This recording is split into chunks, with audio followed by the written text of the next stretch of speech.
Hello everyone, how are we doing today? It's Monday night, you know what that means. Back. I'm tired, but I'm back. We've got Monday Night Raw and we've got a half-packed show tonight. We have got Rhea Ripley facing Maxxine Dupri, who's only had 5 matches in WWE. So it's the young dog, the old dog teaching the new dog new tricks. I don't know. We've got Cody Rhodes going up against Nakamura in a grudge match. It's been a few weeks of Nakamura teasing and then attacking Cody. We've got Becky Lynch is supposedly set to call out Nia Jax, which should be good fun because they crossed paths back in 2018 when Becky had her nose broken. We've got Drew McIntyre taking on Jey Uso. And we've got the Punk here. We've got Cmpunk. Don't worry about that. He's going to be deciding where he's going to be going tonight, whether it's sticking on Monday Night Raw, whether it is moving across and being an exclusive member of Smackdown. So it sounds like it should be a half-decent show. We've had Sassy in, welcoming everyone as always. We've got the Patreon. We've got them super chats available. So any donations are going into our Christmas night out fund. I don't know if we're having one, but that's where it'll be going. We do cover the Monday Night Raw. We do cover SmackDown. We do cover the AEW stuff as well. So your Dynamites and your Premium Live events, pay-per-views. If there is anything in particular that you might like us to cover, we are trying to sort of branch out a little bit. So we've covered stuff like Wrestling Revolver, we've covered TNA or Impact at the moment before it moves back to TNA. We've done GCW before. And if you are a member of us and you are supporting us, we would like to help other channels as well, because that's what we're about here, supporting each other. So we've got Pro Wrestling Eve with Dan Reed, who does sometimes pop on and sort of have a chat with Ant. We've got Misfits Wrestling Podcast. We've got Tom Talks Rubbish. Tom Talks Rubbish has actually got interviews with myself on there. And he's also got interviews with Ant, Dom, Sam, and Sam's partner. So if you want to know what it's like to be the partner of a wrestling journalist, head over there and have a look. And we've also got Wrestling Royalty with our own Andy Spores. We appear on there every so often on a Friday night, having chats about whatever's going on in wrestling. We had an NXT preview on Friday just gone, and before that we had to talk about the women's division. We don't want everyone to have a good time, so please be respectful. And we've just got Matthew Lincoln in the chat over on Facebook. Is Rockstar the next GM? I have no idea, dude. I have no idea at all. Let me get my tablet loaded up so we can watch what's going on. I didn't actually realise I was a minute or two late. Naughty Dan. Or naughty Hullywood Dan. Let's have a look. Get them headphones in. Oh, wait, that's all right. We've just got the Then Now Forever coming on. So I'm just in time. What do we think we'll be starting with? I think we'll probably be starting with females. We've had a big leap in female visibility on the shows over the past few weeks, which has been fantastic. We've got Danny Green in. How you doing, dude? Thanks for joining. You had a good weekend? You got your Christmas shopping done? You bought anyone to give me a Hullywood shirt? So we're starting off with a recap of last week. Drew McIntyre and Sami Zayn.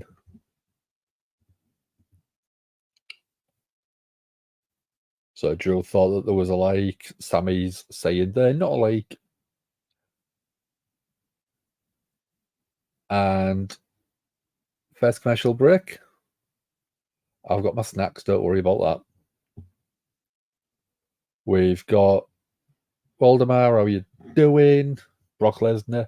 I don't think we'll see him until probably the Rumble, which will be the end of January, dude. But he's a beast, isn't he? He's an absolute monster. I wouldn't want to mess with him. He'd pick me up and throw me. Christmas shopping's all done. Been working at weekend. That sucks. Nothing like working weekend. I'm never a big fan of it, but needs must, and we have to do it, don't we? So Cmpunk, yes, Cmpunk will be on the show at some point later on tonight. I think that will probably be near the main event of the show. So 2 or 3 hours time, we'll probably have Cmpunk on the show. Sassy saying it's good to see you, Waldemar, which it is. It's good to see anyone who sticks their head in and says hello. Oh, I forgot the banner. There you go. So Sassy is one of our moderators. So she basically keeps everyone behaved in the chat. So if anyone starts saying stuff they shouldn't, they do get kicked out. So we're still having the recap where Drew attacked Sami Zayn backstage last week. Pat working into I know exactly what you mean, dude. Our things for everyone in chat. How's everyone doing in chat? Stick a thumbs up if you are having a good time. So one of them. Myself, I work in retail. I have done for the past 15 years pretty much. So I know exactly what you mean working weekends. I used to do Friday, Saturday, Sunday, Monday, every single week. I used to have Tuesdays off because of doing this. Monday Night Raw. I didn't have to be up early on a Tuesday morning. So, yeah, I used to have Tuesdays and Thursdays off every week. So I could cover Wednesday night Dynamite if needed on short notice. But yeah, I enjoy retail. I enjoy talking to people, as you can probably tell from this. But yeah, I enjoy working retail. I enjoy the customer interactions, having a chat with random people on a daily basis. You never know who's going to come in, and this is actually how I met Dom. Dom came into the place where I was working at the time, and we just had a bit of a chat. I think he was wearing a wrestling shirt at the time, and that's what got us chatting. And then after a bit of chatting, he said, "I do a podcast on wrestling. You should come and hang out." I did.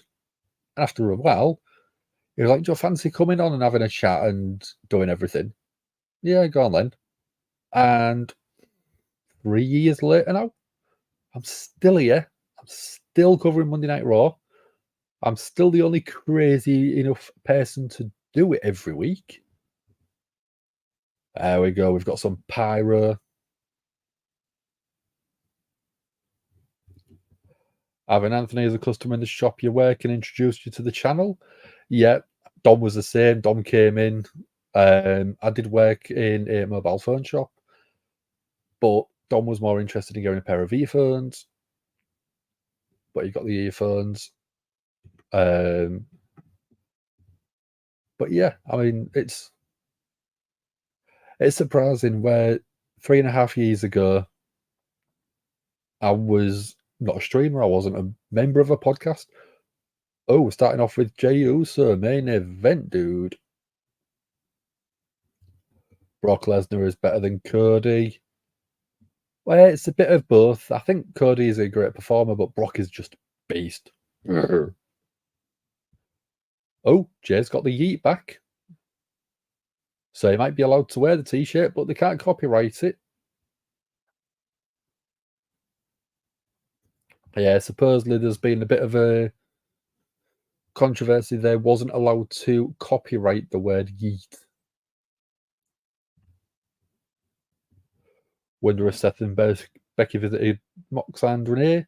Usually visit somewhere in Ohio. Yeah, they remain close, don't they? I wouldn't be surprised if they did. Both have got young children now, so might be where they went around a little play date. Yeet. I won, says Sassy. So CM Punk's making his decision. Raw, NXT, or SmackDown? I mean, where's the money? Where's the money going? It's got to be Monday Night Raw, hasn't it? Got to be Monday Night Raw. You'd be disappointed if it wasn't Monday Night Raw, especially after Randy returned and went to Smackdown.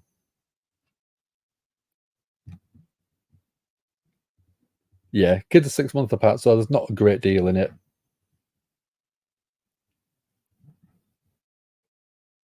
So, yeah, we are getting the American Nightmare, Cody Rhodes versus Shinsuke Nakamura, the artist. Cmpunk has signed to Raw from what you've heard. Yeah, like I said, I think that's what we were expecting. But we never know. You never know. WWE might throw a curveball, but we've got main event Jey Uso in the ring. We're getting the yeet chants. Welcome to Monday Night Raw. Crowd loving it. Crowd getting hyped up.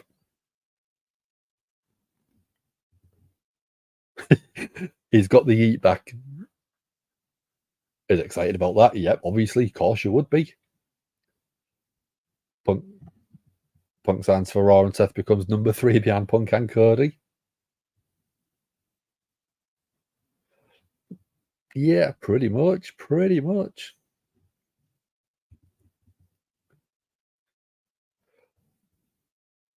So Jey Uso is excited for CM Punk as well.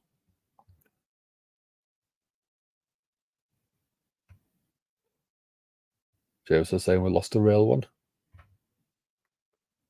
So Sami Zayn, by the sounds of it, has been written off TV after the attack last week. So might be injured, might not be, but we'll see.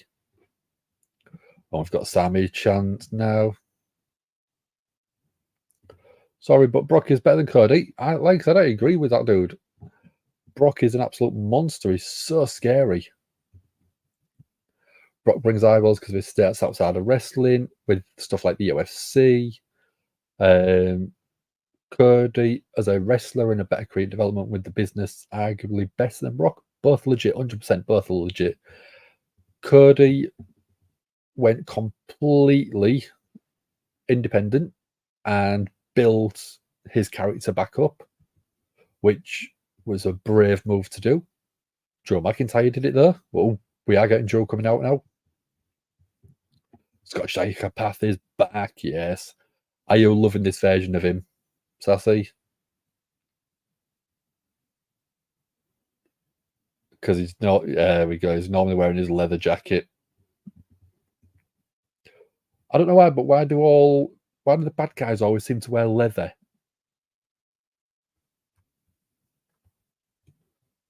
Sassy loves watching the Brock YouTube's butchering videos.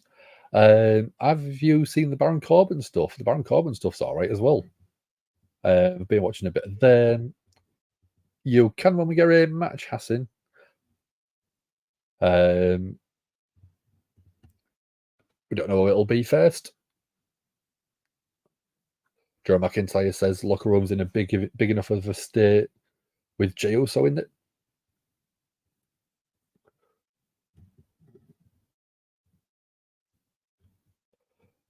Joe is saying that the locker room doesn't want CM Punk on Monday Night Raw. How was my weekend? It was okay. Thank you very much. I was working all of it, but I'm still here for you guys. Don't worry. I'm not going anywhere. Happy holidays to yourself, Hassan. Happy holidays to you. So we're going to CM Punk chants. Drew's obviously sort of leaning into the fact that he wasn't happy after Survivor Series.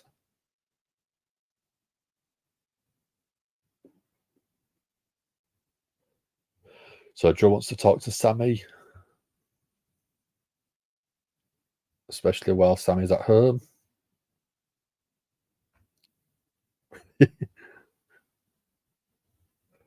Joe's saying that Sami crossed the line by talking about his family.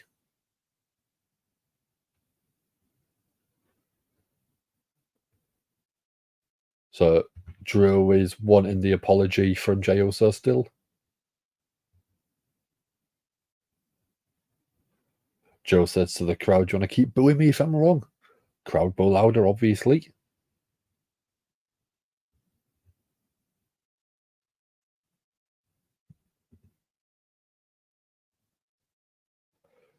So Joe wants to do a social experiment. What sort of experiment?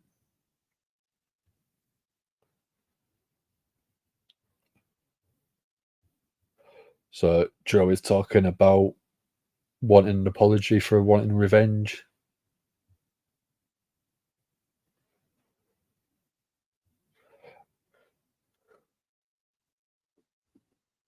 So Joe is actually such a good version in this heel character, I think.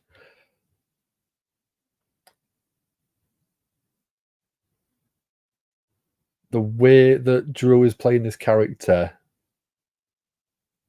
it's all built from truth, which is so clever. It's so well done.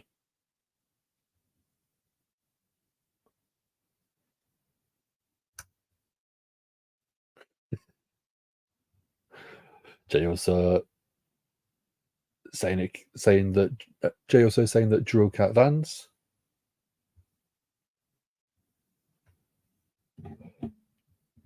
Oh, so we're starting off with this one. Let's get that. Drew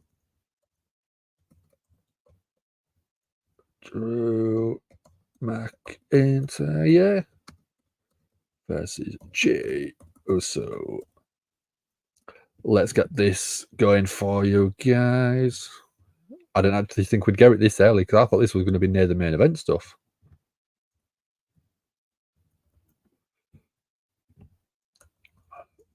All right, so going to commercial break, that makes it a bit easier for you. Or for me. There we go. Drew McIntyre versus Jey Uso. There you go. There's the poll for you, Hassan.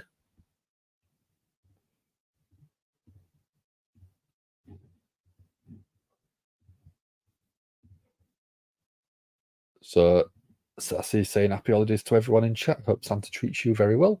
Me too. I hope you'll get everything that you want, including a Gimme a Hullywood t-shirt. If you do want one, link is in description so you can go to our shop. Can't wait to get AEW Dynamite. Winter is coming on TBS. It's free as well, which is amazing. 100%. I reckon Wednesday night we will be covering that. So you can follow and tick the notification bell. You'll get notified that we are going live for that. Will they have Punk pull double duty at Rumble, Punk versus Rollins or Drew, and then as a Rumble entrant, or just as a Rumble entrant so everyone can have a shot at Punk? I think I don't know, in all honesty, dude. I've been thinking about this for the past sort of week or two, ever since he returned, thinking about how do we get to WrestleMania with CM Punk. So, if I said, what am I working with? I'm off Sunday. If I said Sunday,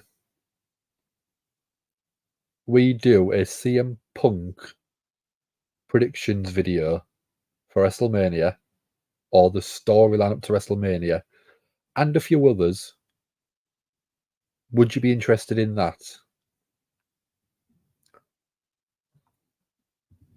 So if I said we'll pick 5 performers, CM Punk, Cody, Damian Priest, because he's got the Money in the Bank briefcase still, and we basically sort of have a chat about going from now through the Royal Rumble until WrestleMania and who they are going up against at WrestleMania. How does that sound? Because if you like the sound of that, I can start putting stuff together, slides and stuff like that for a video. So, yeah, it could be.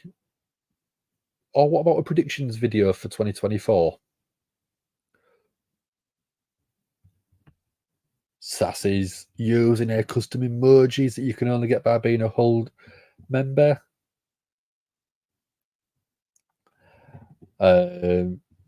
Which one did we put? Hull, yeah, said Sassy. That's the one. Say do it, but miss the stream due to work. It wouldn't be until Sunday night, so it'd be probably UK time, 10 p.m. So it wouldn't be like super early during the day or anything. It would be Sunday evening. So if you're in the UK and you're working retail, you should be closed by then.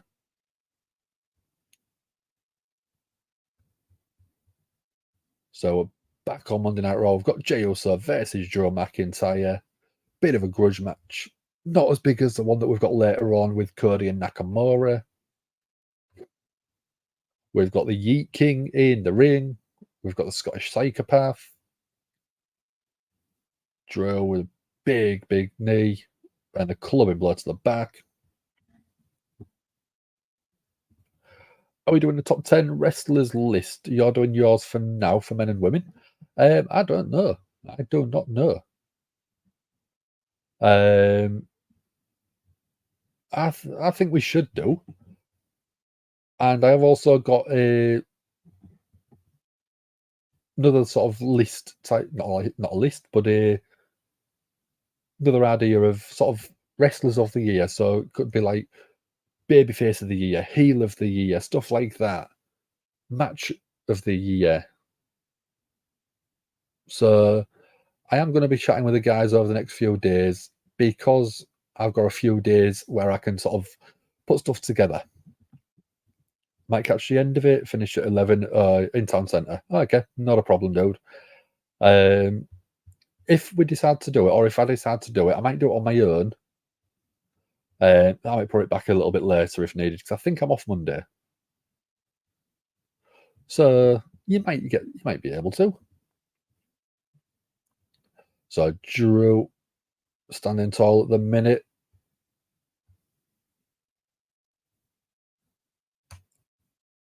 Drew's going for looks like a suplex. Picking Jey up. Brutal strength, just dead weight picking Jey Uso up. We do have the memberships on YouTube with them special emojis that Sassy's got. If you press that join button, there is 3 different price plans, so get clicking away.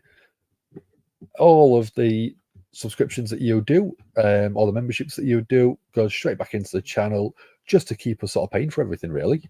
So we don't take a penny out of it. We're doing all this out of our own time, off our own backs. So anyone who does support us, we do greatly appreciate that. So we're going Uso chance.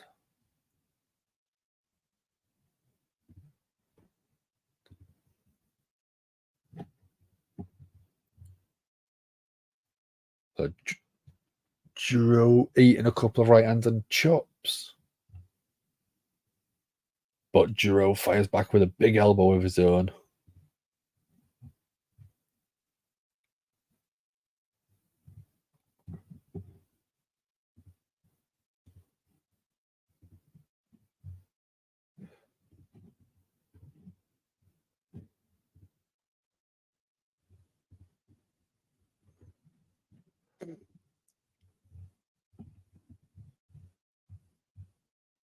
Drew straight right hands to the jaw of Jey Uso.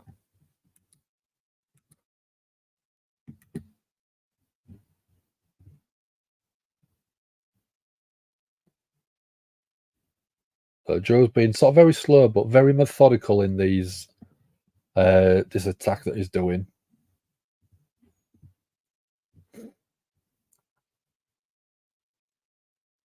Drew went for the Claymore on the outside of the ring, but lands on the announce desk. Jey got out the way. Drew diving. No, it wasn't Drew. It was Jey. Jey diving through them ropes, taking Drew out. Oh, God, a commercial with The Miz. Cringe above cringe. Well, you got lucky last week. He was in a match, I think. Does a loss for either Jey or Drew hinder their momentum in the short term? I think Jey's all right taking a loss here. Jey is over with the crowd, so a loss I don't think will damage it too much. If it was Drew would only just turn, well, it's pretty much turned heel, even though it's not an official heel turn. It could be more hurtful, but I still think that it'll be fine. Drew's all right taking loss. He's big enough of a star where he can recover, but if you're wanting to build him as this absolute badass heel, you don't want him to be losing right now.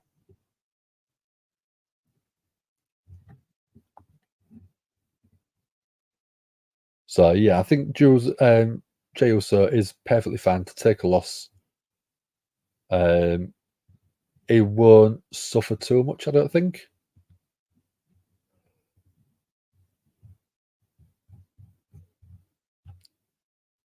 Where are you gone?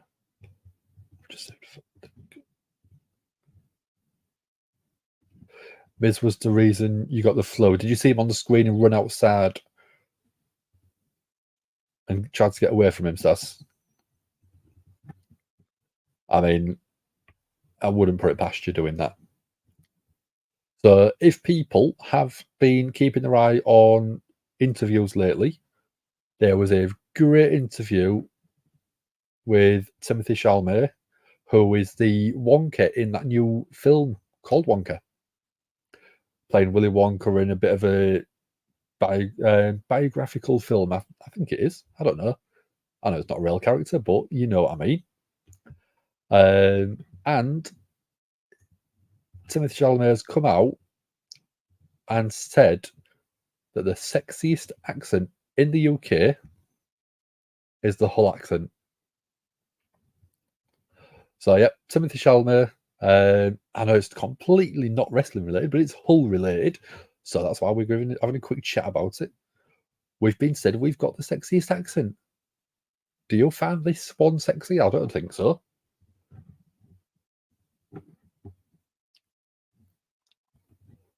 Both would be fine. If Drew's going to be a monster, Jay's so over, he can take the loss, use it as motivation, 100%. Great way to look at it. Use it as motivation if you lose. Especially with the Royal Rumble being 5-6 weeks away. So he's got plenty of time to recover from that. Drew, I think, shouldn't take a loss with a recent sort of heel turn that he's doing. Was Sassy having fun with Maurice while Miz was performing other duties? No idea. I mean, Sassy had just, wherever the Miz is, Sassy would be running the opposite direction every time. Never heard of him, but caught a screenshot of the interview about the whole accent. Yeah. So we're in good company, aren't we, Dan? That's probably why we get a few people joining, because of the accent. They see the Hull, yeah. I should have put that in the tag, shouldn't I? Timothy Chalamet, Hull accent. That would have generated views.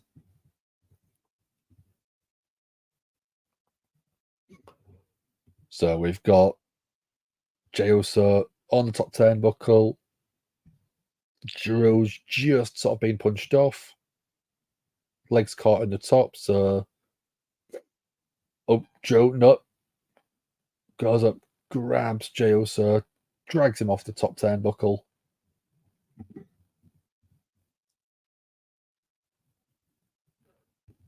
We got Norma in. How you doing? Hi, Sassy. Hi, all. I can't believe Sassy gets her own mention. I don't get a mention. That's just not fair, Norma. I'm the host. It should be hi, Dan. Hi, everyone else. I'm only joking, Norma, dude. How are you doing? Do you have a good weekend?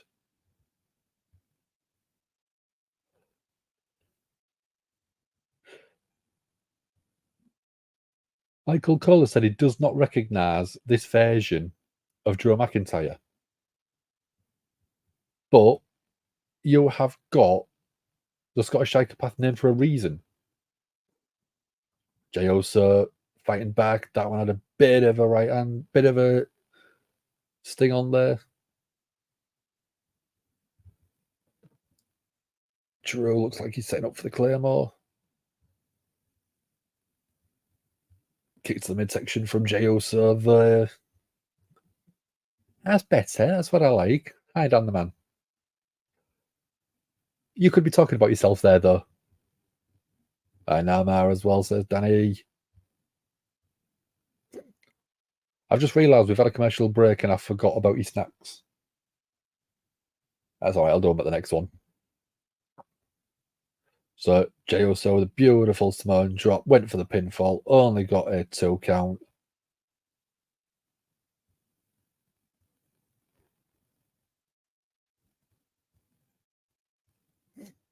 So Jay's on his feet. What are we going to get? We're going Uso a chance there.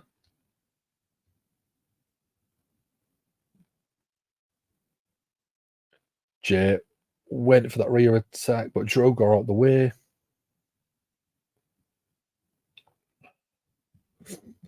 McIntyre with a neck breaker there.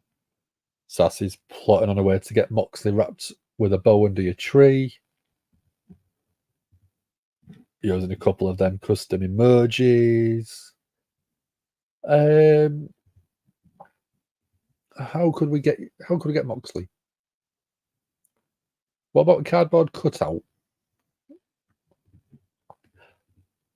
Would that work?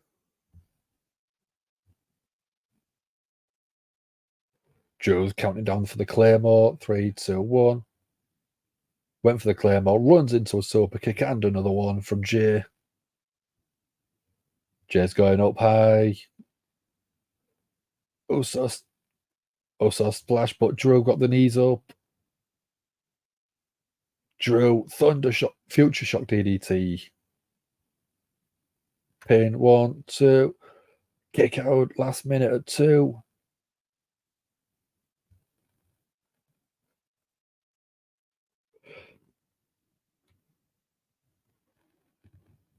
I know, Mara, I was the favourite assistant doing. Becky Lynch might be coming over to our parts to deliver a last kick and for using the man as a part of our name. I mean, having Becky Lynch come across to our part of the world would be awesome anyway. No, that's all good. Can't get your Mox. What about a t-shirt with Miz on the front, Logan Paul on the back? And then on the sleeves, you could have Austin Theory and Grayson Waller. That sounds like an awesome t-shirt. Joe again looks like he's calling for that Claymore. Spear from Jey Uso, the cover. 1, 2. Kick out at 2. Jay's starting to show that frustration. The only problem is Sassy might be on the naughty list. Your mind will definitely be on the naughty list, Sassy. McIntyre just thumb to the eye. Referee was distracted. Nama loves it, yeah. Claymore, 1, 2, 3. Drew gets that win. Heel tactics, but not heel. Of course you're not Drew. Of course you're not a heel, are you? Cole gift for being naughty. Yes. All of the Cole, all of the time for you, Sassy. But a little bit of redeeming by being an awesome moderator. So, who would you prefer on the front? Logan Paul, Austin Theory, or The Miz? I think Miz on the front, on the back, Logan Paul, and then Austin Theory and Grayson Waller, because they're sort of a tag team on both of the sleeves for you, Sassy. There you go. I can't shush. I've got to talk about wrestling and other bits, and I've got to read comments out. No, at least join the club. Yeah. I mean, even if I got a call, I'd be lucky.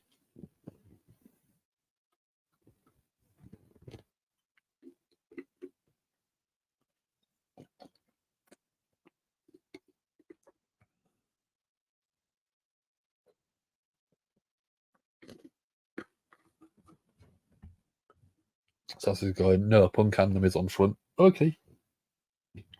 Punish you a bit more.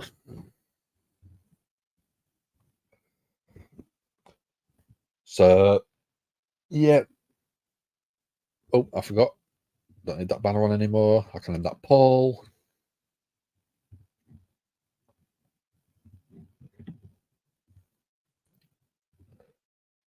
Leaves time to some of those awesome snacks you make, Sassy. Yeah. That's a good way. Bribery.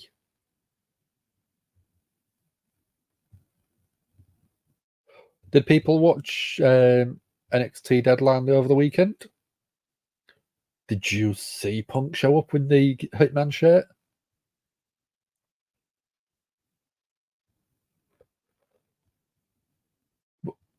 What did people think of Deadline? I've sat and watched the majority of it, and I thought it was an absolute banger of a show. It was such a good fun show. I was never a big fan of the match stipulation, which are called the Iron Survivor. I didn't really get the whole point of it, but that men's Iron Survivor match, what an absolute banger of a match. It does create a lot of intrigue, a lot of interest. It was great fun.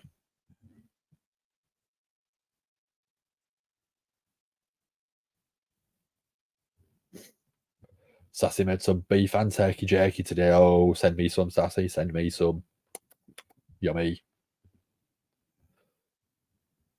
So we are getting Punk talking about his promo from last week. Punk talking about being an OG Paul Heyman guy before Roman Reigns was. Theory on the front. Yeah, give me a Hullywood connection. Theory and Stone Cold. And probably selling the Stone Cold Stunner, one of my favourites at WrestleMania. Absolutely amazing. Last year it was so funny. Had some good moments. Dragon Lee and Dominic plus women's survival match with Botch City. The women's one, I think there was a lot of inexperience in there, and that's probably why. Dragon Lee and Dominic are both experienced enough where they shouldn't have been as botchy, but it was a good show. The men's Iron Survivor was absolute fire. So if you want, just go check that out. It was well worth it. Men's Survivor was awesome. Now a fan of Corbin after his match against Ilya Dragunov. I've said it for a while. I quite like Baron Corbin. I would prefer his lone wolf style gimmick again, but I know that's a completely different character act from what he is now. But yeah, I think if you're not a fan of Baron Corbin, that match will change your mind. And yeah, it's such a good show. Especially, I mean, that the men's Iron Survivor has turned my opinion around on the match stipulation itself. I was like, we don't want something because it's too complicated. But I was asking for the championship scramble. I loved that championship scramble because you just didn't know who was going to be champion at the end of 25 minutes. When you've had the Brian Kendrick as WWE champion, you could get anyone. You could put R-Truth in there. You could put Akira Tozawa in there. You could put Otis in there. And they get a pinfall. They technically could be the WWE champion or World Heavyweight champion. I think it's great fun. Sassy would love Corbin to be a Mox-like character and form a faction like BCC Sassy. That's a completely different thing. That's a TV channel in the UK. Blackpool Combat Club, BCC. BBC is British Broadcasting Channel. There we go. That's better. And if you put that into other websites, you're probably going to find other things.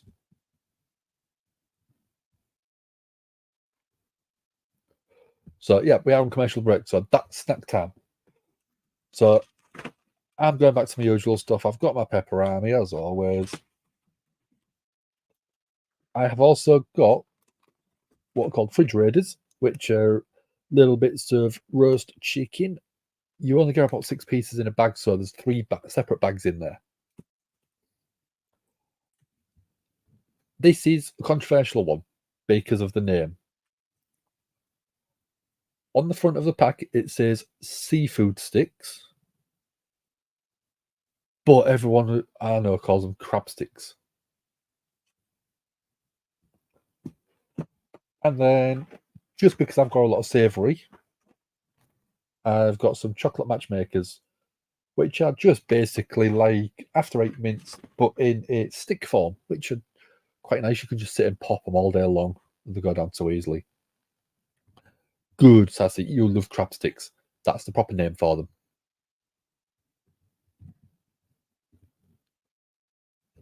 Oh, yes, says Sassy, with another custom emoji. There's an alternative use for that BBC that you won't use here. I mean, it might generate more views. More people might search BBC than Hullywood. It's crab sticks in it. We don't know if it's all crab meat, but it's still nice. And the thing is, in there is how many? It's 16. 1, 2, 3, 4, 5, 6, 7, 8. Yeah, there's 16 in there, and I can probably go through them in 5 minutes. I don't waste time when I'm eating stuff like this.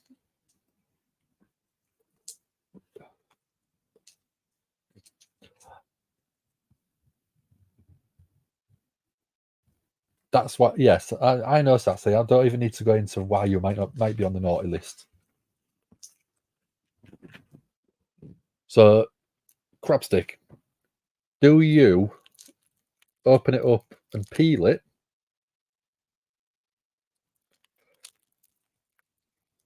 Because sometimes I find it quite tricky.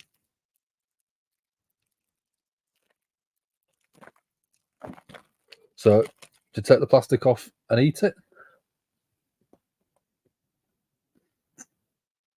Oh, yummy.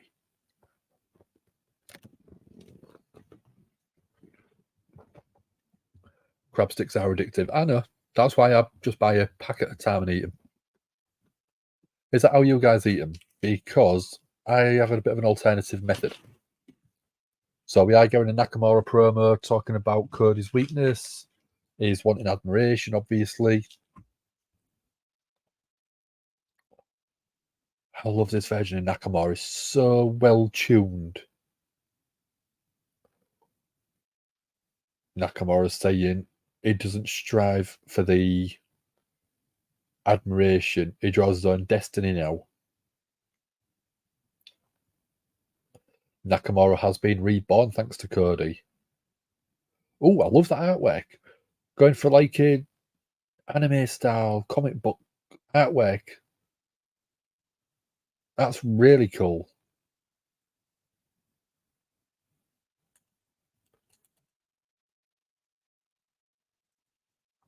So Nakamura ends the promo with, always remember you asked for this.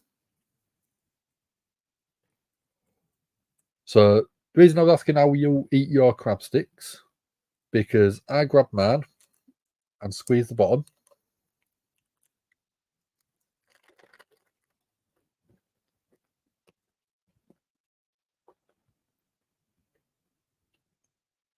I think it's just a lot easier to eat them that way. Oh, we've got a Judgment Day backstage.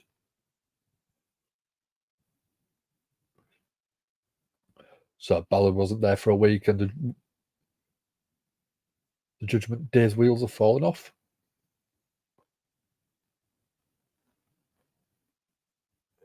Mami is talking about Judgment Day losing to the Creed brothers and the NXT North American Championship.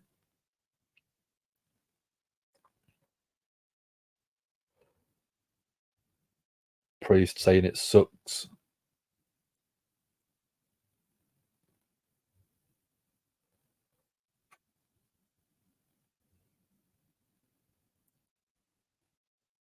Oh, by the sounds of it, we might be getting Damian Priest and Balor versus the Creed brothers.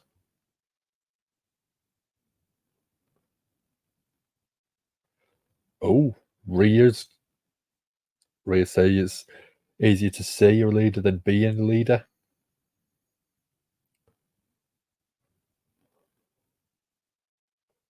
Rhea's been the ones to try and push the faction forward again, saying that they run Raw. I mean, when you are the women's champion, you've got that sort of ability. Snacks, jerky, caramel and chocolate popcorn, also made by Sassy today, peach and strawberry candied rings. Awesome, yummy. So we've got Alpha Academy, we've got the Creed brothers. Oh, we've got R-Truth as well.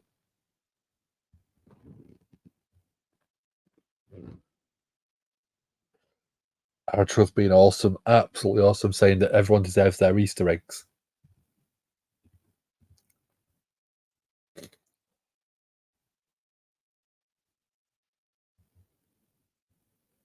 Chad Gable saying that he doesn't think that R-Truth's in Judgment Day.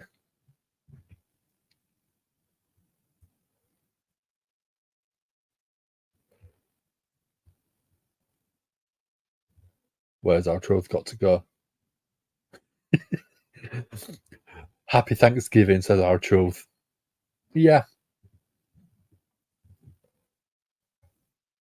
I've seen the Nakamura video where some grandmother accidentally knees a kid riding a bike with WWE commentary over it. I have.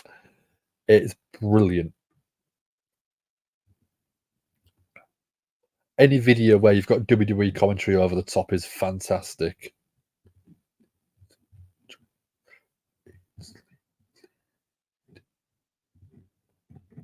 You can get a vote, I said, don't worry about that.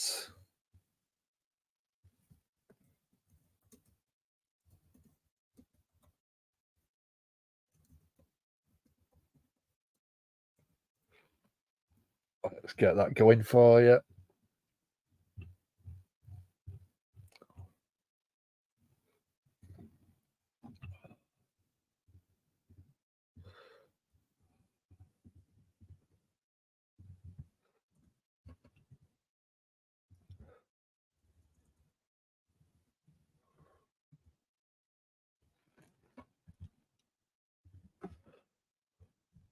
There you go. Maxxine Dupri versus Rhea Ripley. Get your votes in.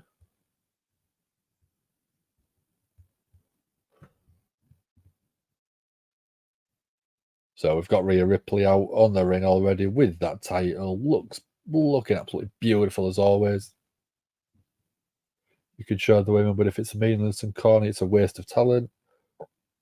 Move some women into Raw to give Rhea a challenge. That's why I think the need to rebuild Piper Niven. Piper Niven was awesome when she was in NXT UK and NXT, and then brought up to the main roster, and it's just been a bit of a flatland since then.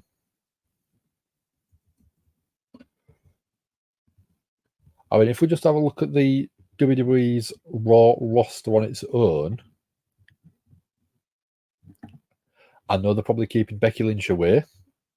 You've got Candice LeRae, who needs building back up. You've got Chelsea Green and Piper Niven, who were part of the Women's Tag Championship. You've got Indy Hartwell.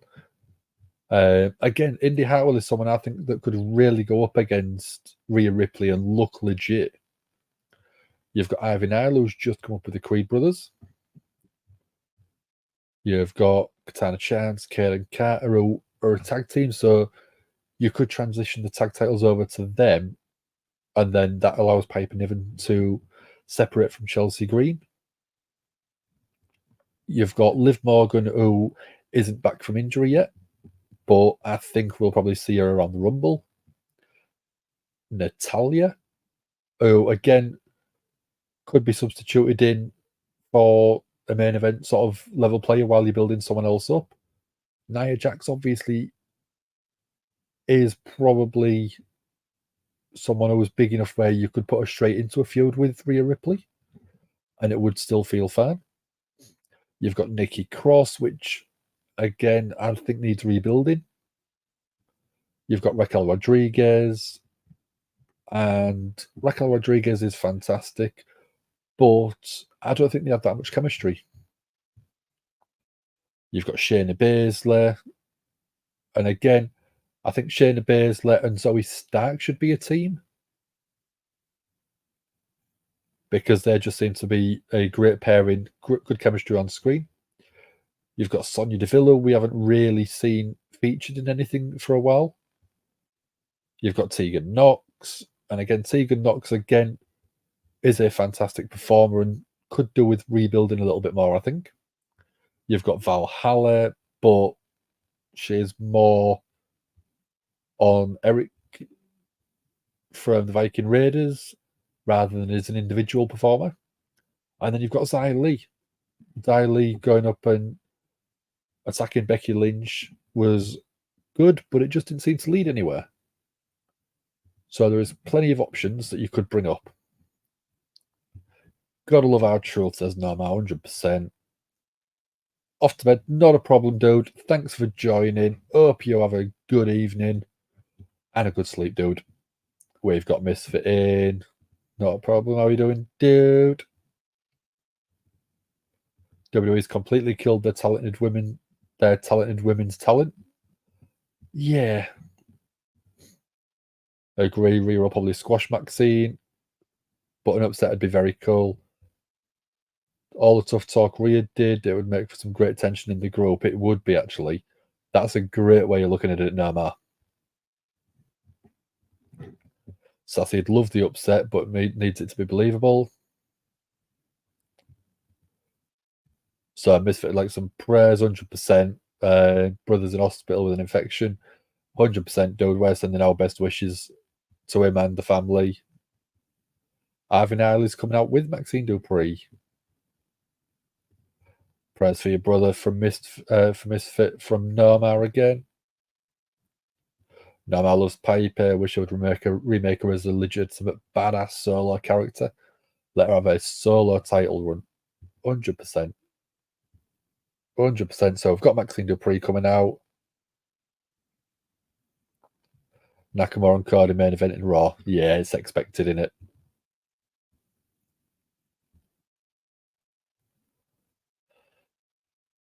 So Maxxine Dupri's gearing into the ring.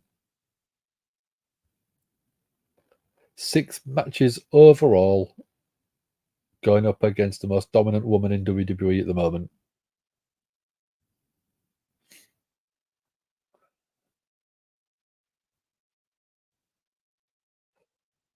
So Maxxine using a little bit of speed. Big slap to Rhea.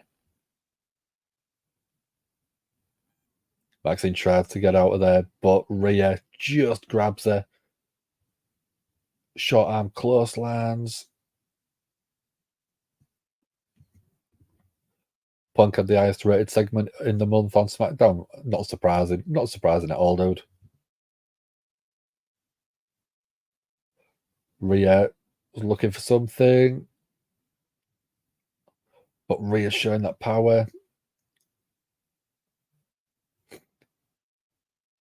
Head scissors takedown from Maxxine.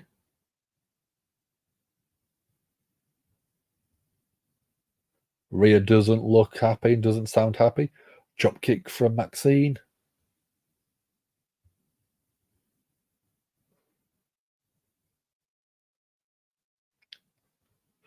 Maxxine off the ropes. What we're looking for. Standing switch as well. Oh, Rhea, there you go. Just a big boat taking Maxxine Dupri down.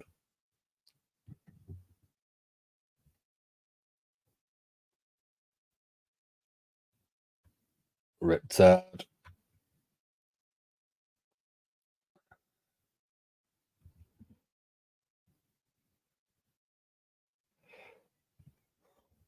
Rhea screaming. You think this is funny?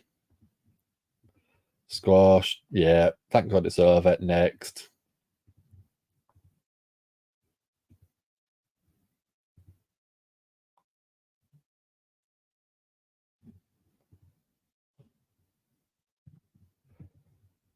Rhea's versus Nia.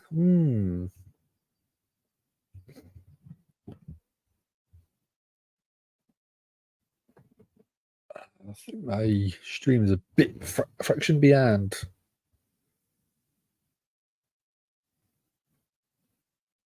Let's have a look. Let's refresh it.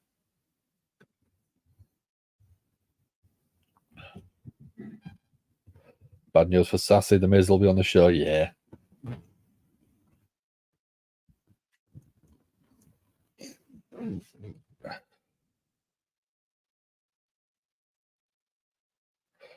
So we've got Chance and Carter looking like they've been at a festival or something.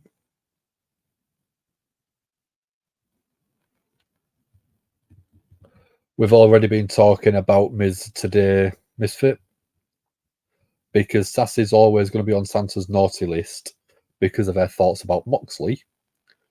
She's getting a share with the Miz on the front, Logan Paul on the back, and Austin Theory and Grayson Waller on each of the sleeves, because that's all she deserves.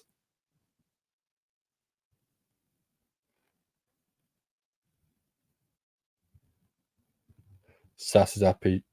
She's already seen Joe, can take the Miz. Large dirty martini. I was going to large dirty man as well. So Sassy was talking a bit earlier on about how she would love Baron Corbin to be a Moxley-like character and form a faction like BBC. And I was like, there isn't a faction called the BBC. And it's a totally different connotation. So we've got Adam Pearce going into Cmppunk's locker room. So during Miz stream one time, Sassy misses Raw, Miz isn't on the show, but the week she comes back, Miz returns. Yeah. Miz only comes on when he knows you're watching, Sassy.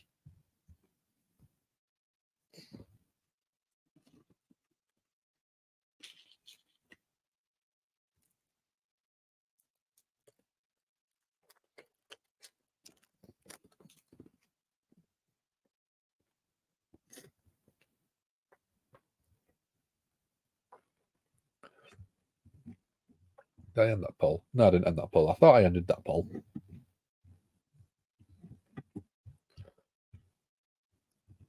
So we're on a commercial break. I'm just going to have a look. See if we can do... So last day, over on our spread shop, on our merchandise site, if you want standard delivery for Christmas, let's have a look.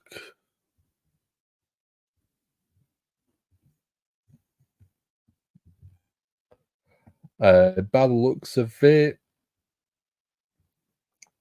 UK only is the last day for standard delivery. But if you do want, you can go to our spread shop and get a Gimme Hully shirt. We do have other bits on there. So we've got Kevin Owens style tape shirt.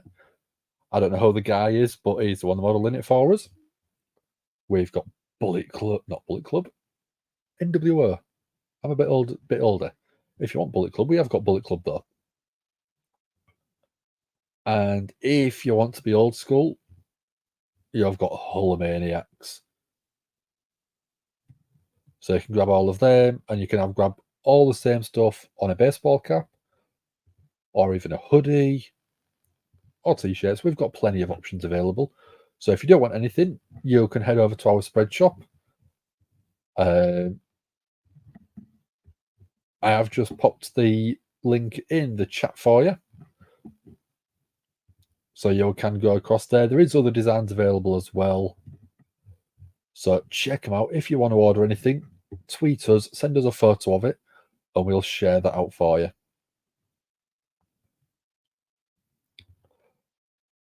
Rollins isn't scheduled for Raw. Not with Punk on, I don't think. Shrimp and crab mac and cheese, not a bad choice.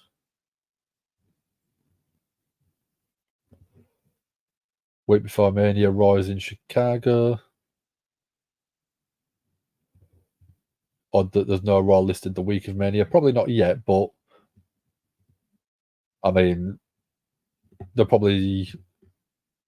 I was going to say they're probably waiting to announce where it is, but it's probably going to be round corner from there.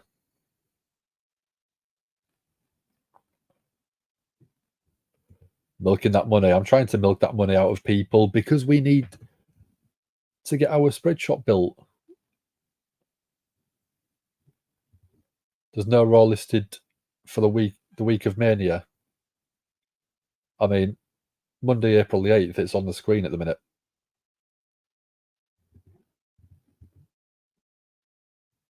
Tickets are going on sale this Friday. For the individual tickets, you've got NXT Stand and Deliver, as well as Monday Night Raw, SmackDown, and both nights of WrestleMania. So we've got Adam Pearce in the ring.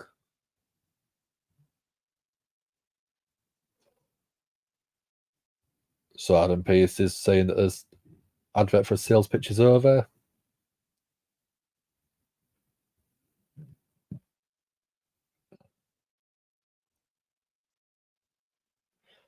So the man doesn't need an introduction, but needs to make a decision.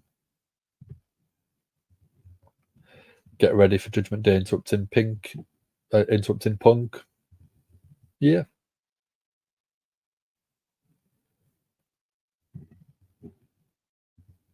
I don't know how I feel about this this remastered version of Cult of Personality. I prefer the original grungy version.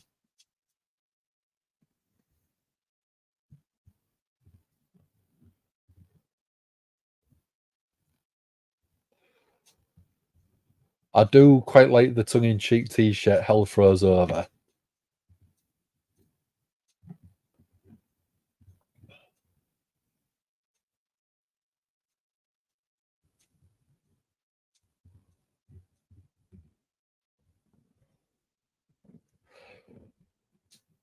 So we reckon he's joining Raw, don't we?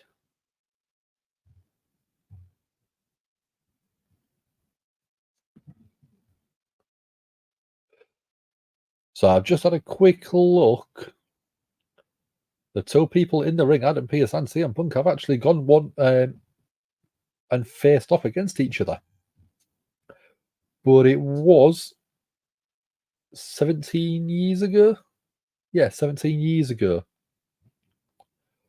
So, Ring of Honor, Unscripted 2, Bryan Danielson and CM Punk teamed up to defeat Adam Pearce and Jimmy Rave.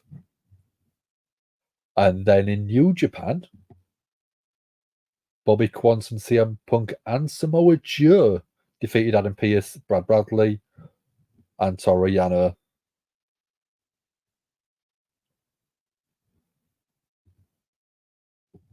And then MAW, you had a one-on-one match. CM Punk defeats Adam Pearce as well.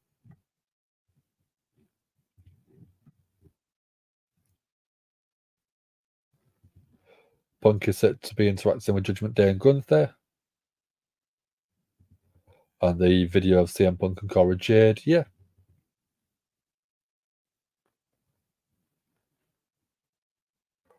Punk is saying that we have a huge decision to make.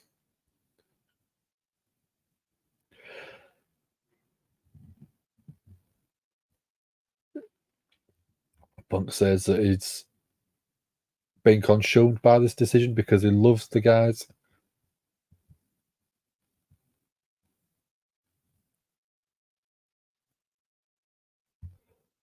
So the building that he's in hasn't always been kind to CM Punk.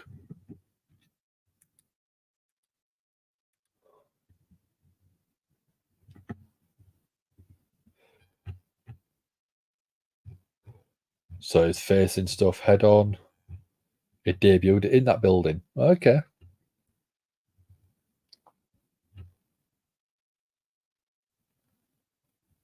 CM Punk had Mickey James on his arm.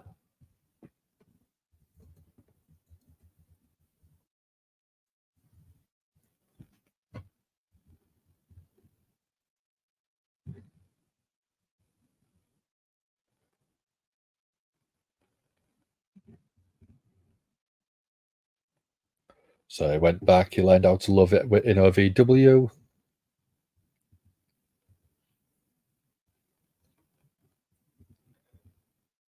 Thank you, Randy.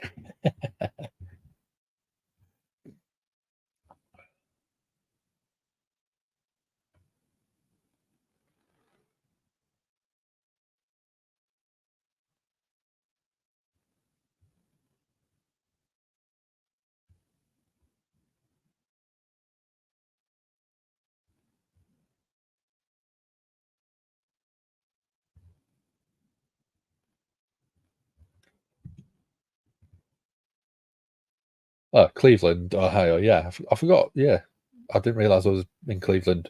Completely forgot.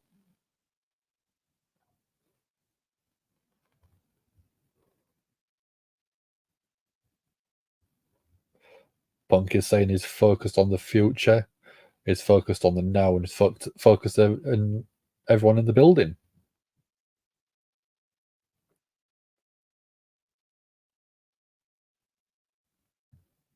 Punk said 10 years ago he took himself off the hamster wheel.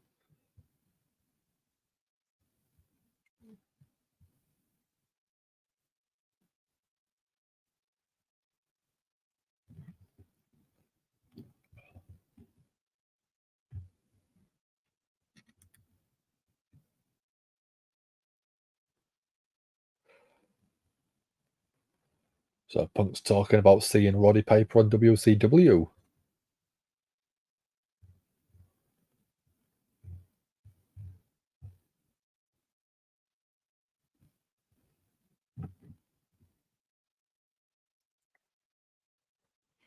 So he's apologised for walking out. It still doesn't feel very pipe bomb, really, does it? Punk beat Gunther would be nice. Very nice, I think.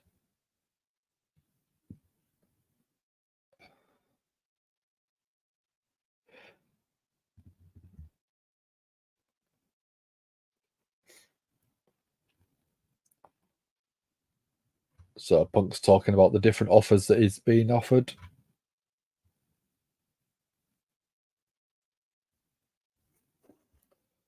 So Punk has been offered a better deal from Adam Pearce than any of the others.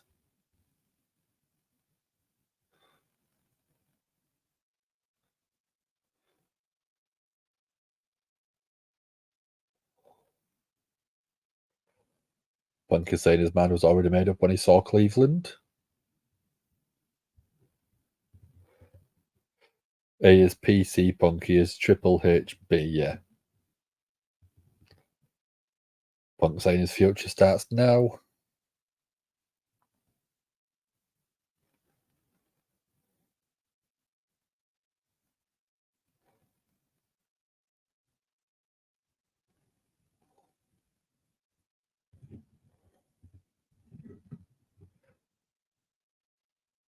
So saying 10 years to the day walked out almost to the day. It's like 6 weeks different.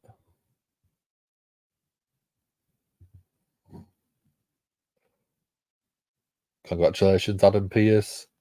The newest Raw superstar is CM Punk. The price to try and stay relevant. Yeah, what is it? CM Punk's home.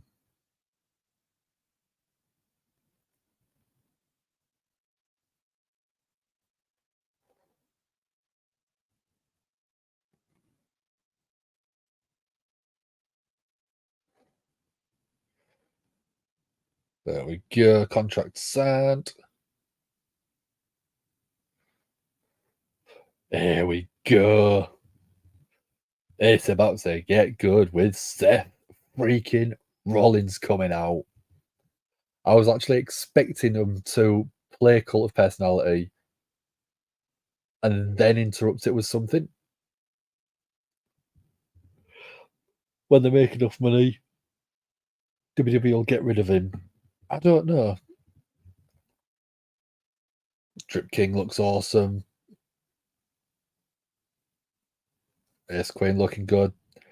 Always looking good, isn't he?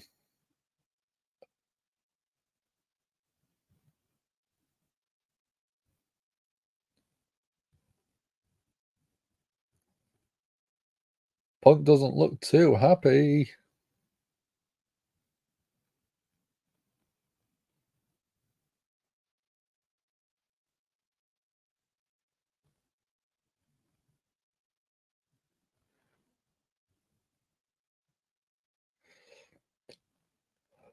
Phil, enjoy it while it lasts. He needs to. I've never been the biggest fan of CM Punk matches, but I'm here for it at the minute.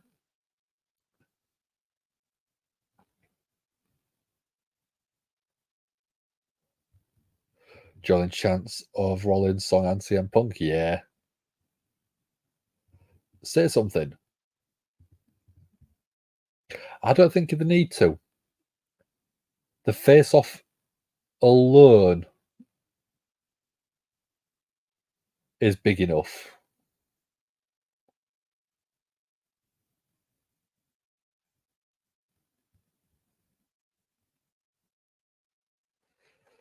Because obviously, if you remember at the end of Survivor Series War Games, there was videos of Seth swearing, flipping him off. But now they know they're on the same brand together, they can play into it. Years of real hate and animosity. Look at some of the things that Seth said against CM Punk earlier this year.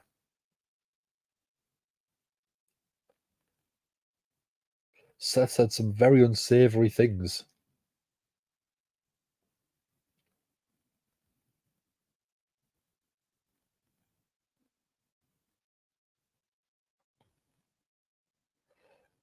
So welcome to Monday Night Rollins.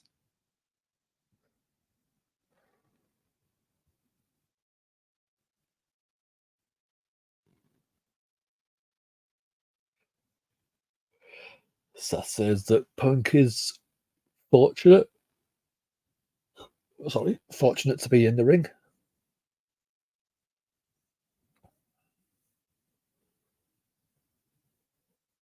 Seth says, don't you dare call this place your home. Mania's going to be late. Well, we think here's night 1 of WrestleMania. Night 2 is Cody and Roman.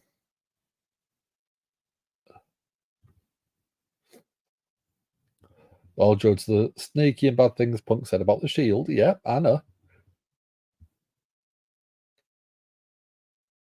Seth says that Punk abandoned it 10 years ago.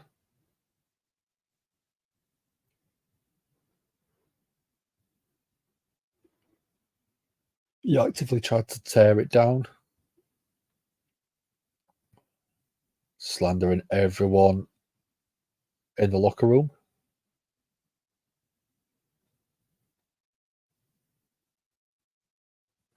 Seth saying it's not your home, it's my home. Yep. Looks more of a real promo than Seth normally does. It feels like there's more animosity in this, which is brilliant. Promo sounds very similar to the Workers' Rights promo, yeah.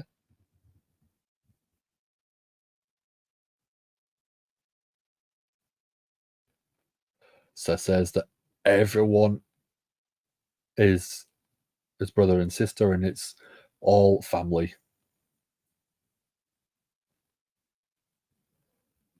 Going to do everything to protect it from people like you, pointing at Punk.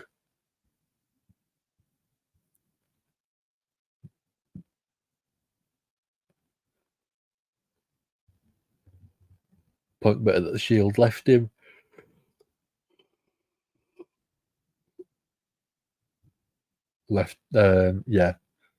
Shield left him, became superstars. Tried to say created them, and they heard him. He tried to do something, and it was under the WWE banner, so surely it was WWE who signed off on everything. Yeah. So I don't think CM Punk should expect anything from Rollins or anyone else.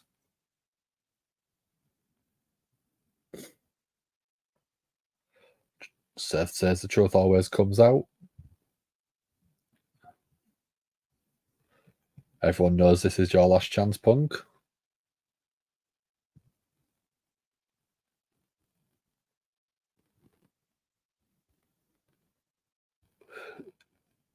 Seth saying that Punk is probably going to self-destruct.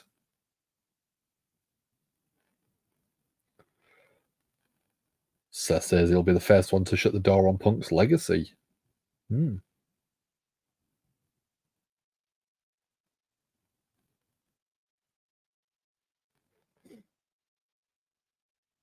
If by some miracle Punk has changed.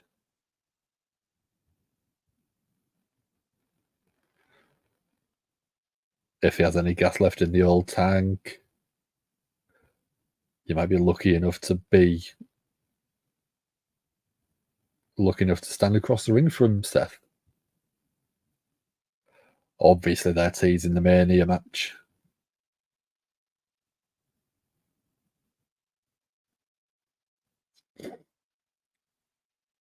Seth saying he'll expose Punk for being the fraud.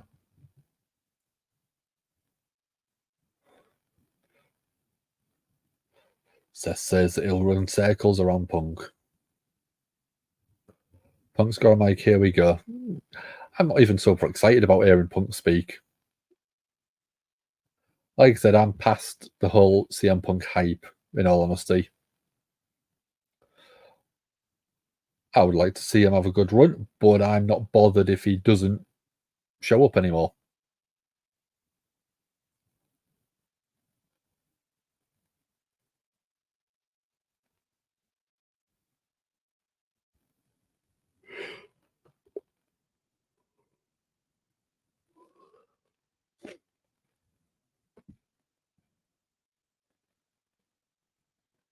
Punk says that so one pass that Seth would get.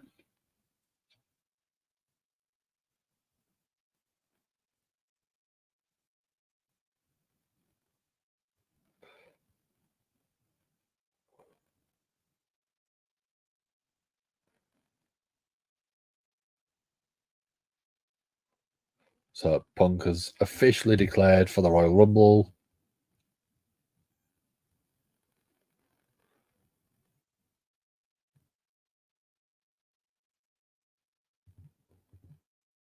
Maybe it's you I'm coming after when I win the Rumble, says Punk. It's going to be so good. As long as Punk behaves himself, in all honesty. I know people would probably prefer him not to behave, but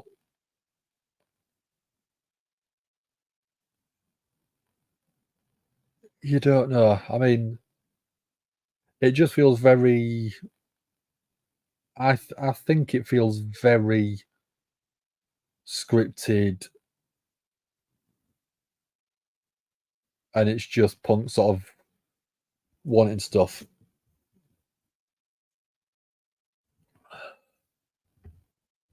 He's entitled and spoiled brat that can't have his way, he'll piss over everything. I agree, Sassy. This is more of an ego trip than it is for anything else. That's the problem with Punk. It feels like it feels in a way he's got creative control.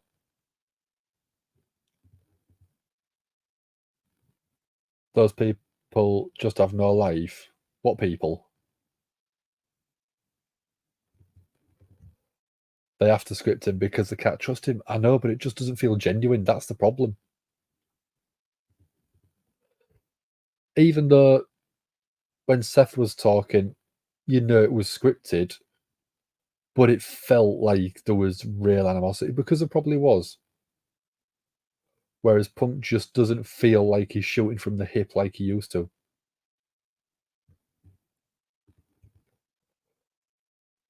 So I don't think Punk. There we go. Yeah, Sassy's put a lot of wrestling fans are tired of Punk. And I agree. I am tired of Punk, but I want him to have a good run, but I don't want him to get spots over other people just because of name value. I think you've got such a roster that you could probably live without CM Punk and you would still be fine.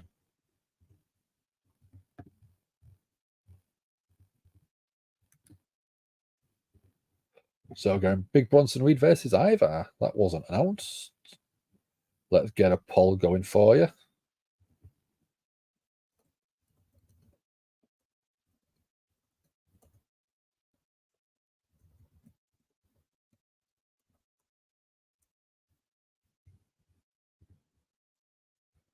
Bronson Reed versus Ivar. There's a poll. Let's get a banner going. There we go. Yeah. Want him to be successful, but he can't get out of his own way. When he first showed up in AEW, I think that was the best version of Punk. He came in and he was all about elevation. He had great matches with people like Darby Allin, and other sort of other people on the roster, Ricky Starks, and was fantastic.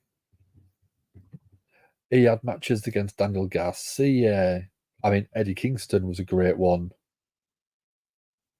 I mean, Powerhouse Hobbs, Lee Moriarty, Wardlow, Sean Spears, people like MJF. And yeah, the MJF collar match was fantastic. And it was the very first sort of dog collar match that really gripped me and was like, yes, this is a good concept. But further down the line, it just seems the wheels seem to come off. And I think that's the problem with Punk is he's too egotistical the majority of the time. But when you try and keep him in check, it doesn't feel genuine.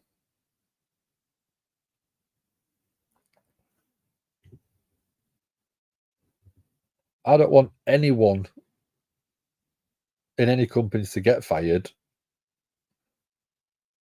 but a lot of the things that happened was everything that happened at All In early this year was started because of Punk. He doesn't run the company, but he was trying to stop someone doing a spot because he was like, this isn't what we do here. But it wasn't his show to be controlling. So I am more on the side of Jack Perry because I think Jack Perry wanted to do something to try and make himself stand out. And if you want to stand out, you've got to push boundaries sometimes. Punk put a stop to it, which is why at All In, they had the Jack Perry spoke straight down the camera talking about Crimea River, and you know what I mean. And Punk took it as a direct attack.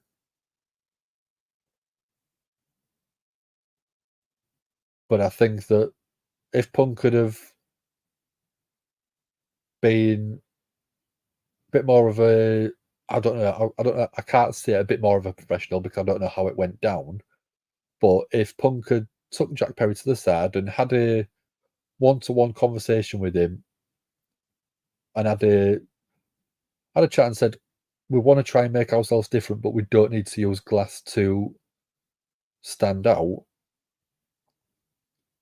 you could have had Punk be the older statesman, be the person putting the arm around the younger guy and helping to build him. And I think that could have saved the angle. You could have still had the glass used at All In, but you wouldn't have had the animosity between Punk and Perry.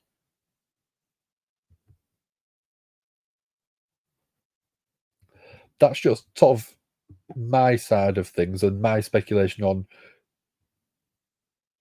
Perry was unhappy that it was being restricted on creative ideas by someone that wasn't a CEO of a company.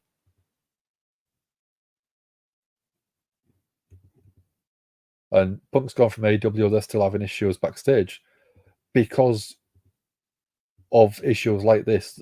They're always going to every company is going to have issues. The problem with AEW is because it's a new company, there is a lot of stuff still being leaked. You don't hear about any issues backstage really with WWE.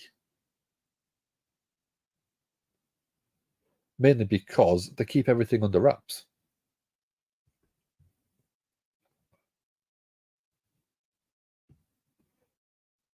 I'm quite excited about these two.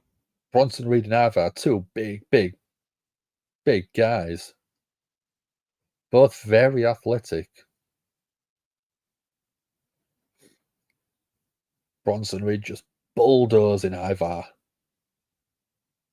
Big elbow from Bronson Reed.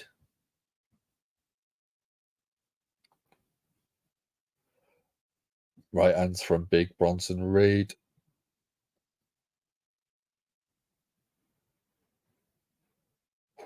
Shot from Bronson. Sassy's loving that Ivar and Reed are going to match, especially against each other. It's the moonsault versus the tsunami. It's a great combination. Every company has issues, 100%. Punk cared only about being the boss, getting his way, bullying others. Yeah, two big bodies with great moves off the ropes. It should be entertaining. 100% on that.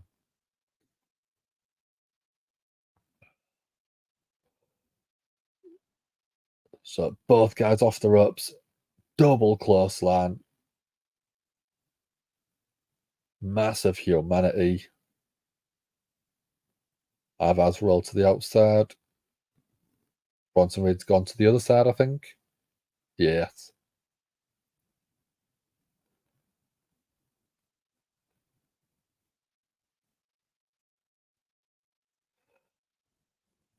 So both looking at each other across the ring. Double cross body. Both taking each other out.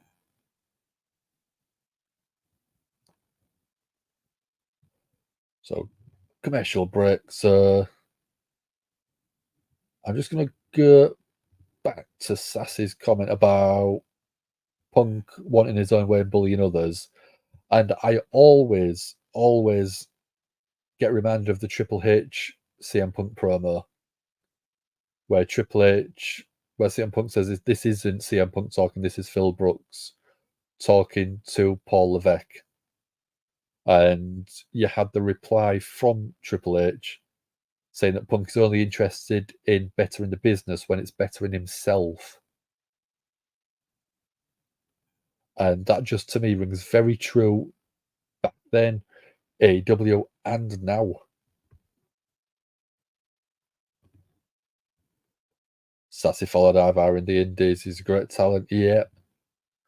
Reed reminds me a lot of one of your favourite wrestlers of all time, Bam Bam Bigelow, 100% Bam Bam Bigelow, the Beast from the East.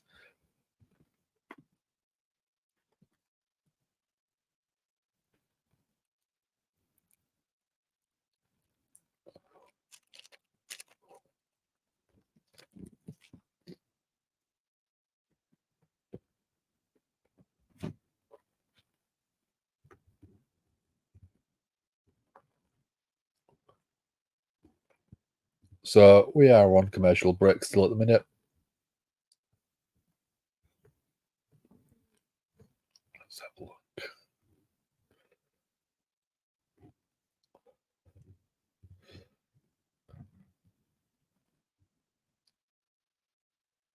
So what's people got planned for the week ahead? I'm at work. I've got an extra day off this week because I've got holiday days to take. But apart from that, I've got nothing planned whatsoever. Nothing at all.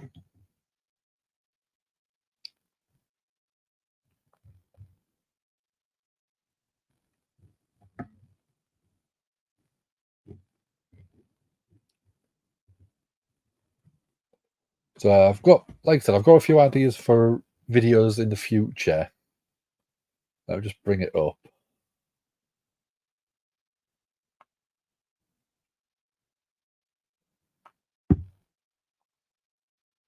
Oh, a screenshot on it. There go. That one. So I've got the idea of babyface of the year, heel of the year, gimmick of the year, rivalry of the year, wrestler of the year, superstar of the year, moment of the year, and match of the year. So I've got a good range that we can have a chat about, different things that we can look at, different aspects, and then we can put them all together. And we can have a bloody good debate, I think.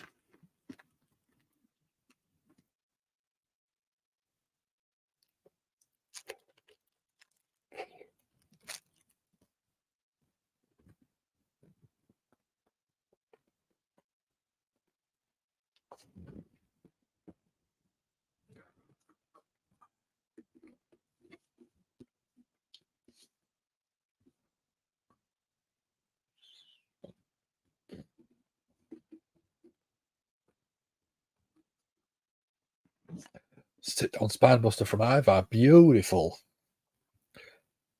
That's a big, massive humanity. Gets a solid 2 count, but not enough to get the win.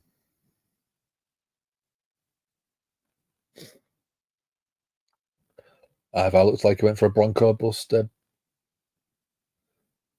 Bronson Reed got out of the way. Bronson Reed was going up to the top, maybe looking for that tsunami. But Ivar ends up grabbing him. Big clothesline. Ivar's going up to the top. Bronson Reed's on the outside. So this is top rope to the outside. Oh! Oh! Cannonball off the top turnbuckle to the outside. That looks like a nasty landing.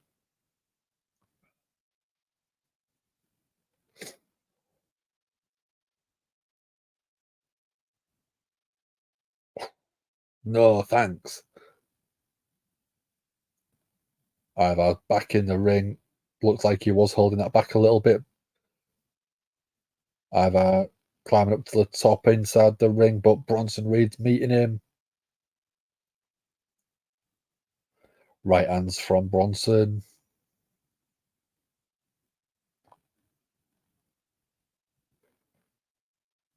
Bronson up to the second rope as well, meeting Ivar. Big chops from Ivar. Headbutts from Bronson.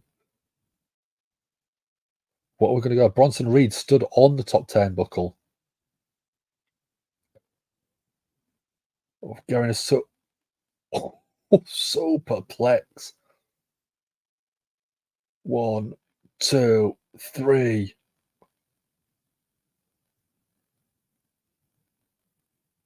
That's how you book the big men for me. Just go out there and just slap absolute meat.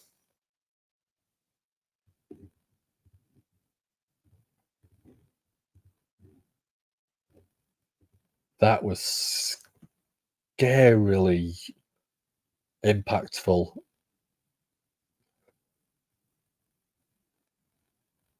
Both guys bounced up a good at least couple of inches after that impact.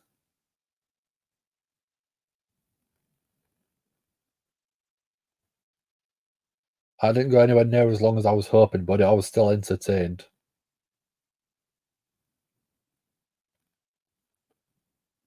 Punk's backstage. Oh, Judgment Day. Punk's asking where Rhea is.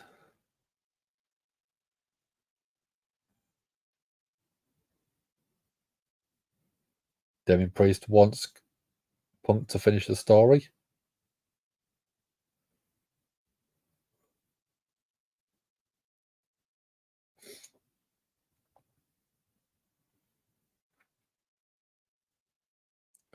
So I've got Judgment Day coming out, music-wise anyway.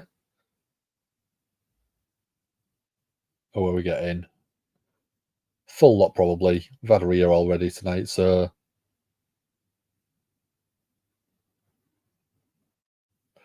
Yeah, we've got Damien Priest, Finn Balor, the WWE Tag Team Champions, JD McDonough, and Dirty Dom.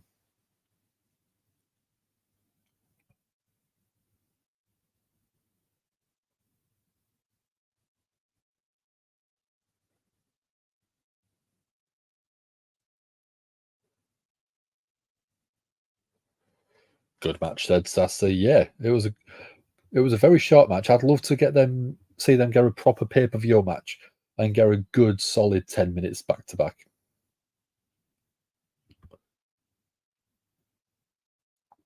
Maybe biggest surprise of the year. That's not a bad shout, Norma.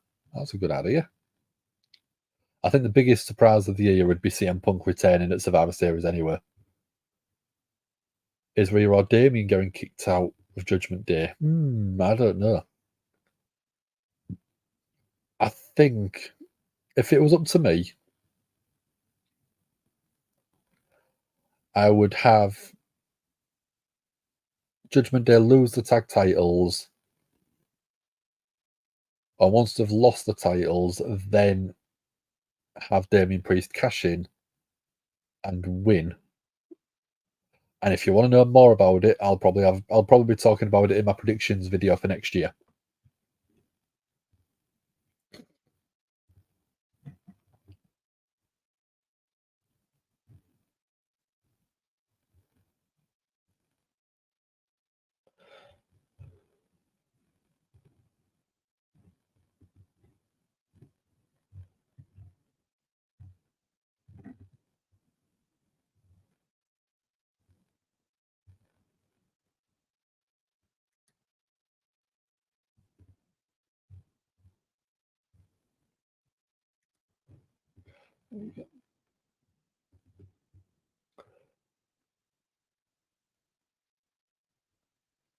So we're on a commercial break again, as always.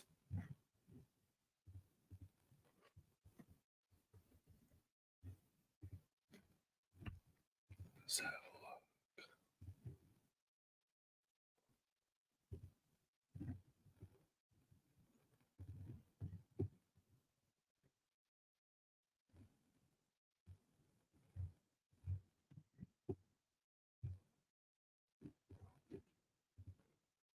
commercials are out of control. Yeah.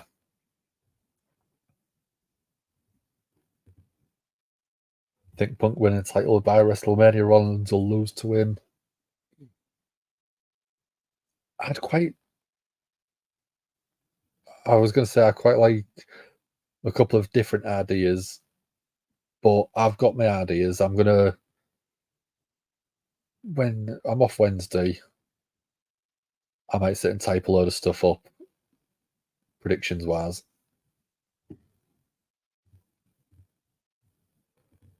Where's my docs? I actually did one. Is it that one? No, that can go.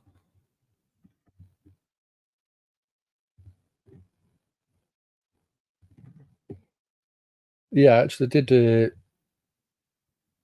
thing sort of near the end of last year. That one.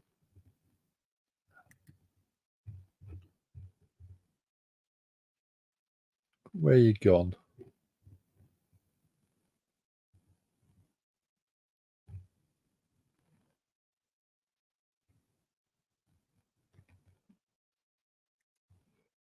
I can't find it. I don't know if I got rid of it. But it was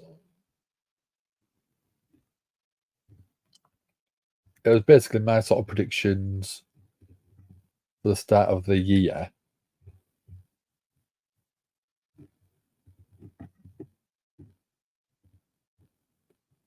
Yeah, completely. It's Raw. Completed top 20 men's wrestler of the year. Want a spoiler? Is it Moxley? That superplex was a bump. What about the cannonball off the top rope, off the top turnbuckle, though? I wouldn't want to be Ivar's back if you are doing a cannonball off the top to the outside. So we've got Judgment Day in the ring, minus Rhea Ripley.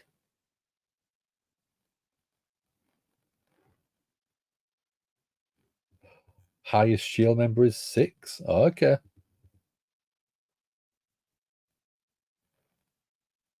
So is it Danielson at number 1 then?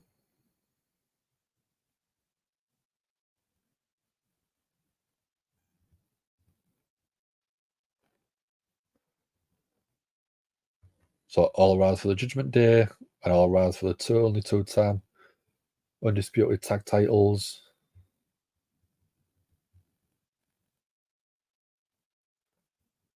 Balor's saying step up and get put down.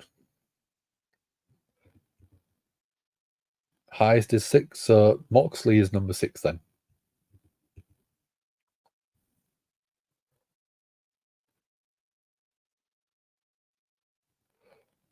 Priest is saying it doesn't matter who you are, if you're a new superstar or a returning superstar,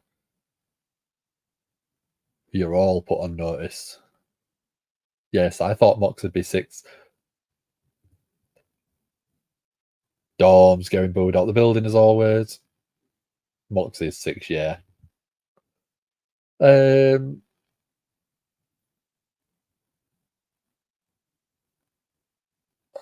How high is Osprey? Whereabouts is Osprey?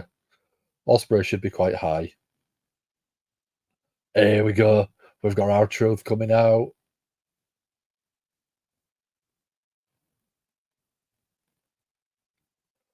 Our truth went to go put some lights up at the clubhouse.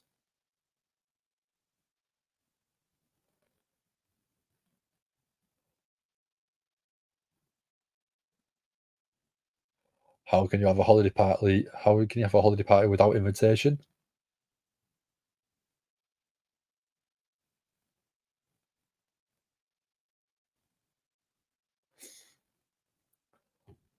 Yeah, I knew it'd probably be one of the few, but you can't argue with how good Osprey's been this year. Priest has invited our truth into the ring.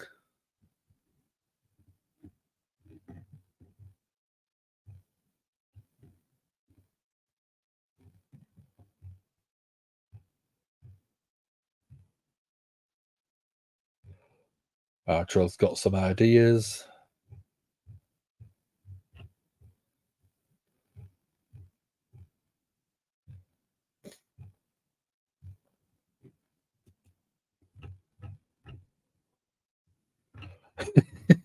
Our truth wants to kick JD McDonough out. Nobody likes you.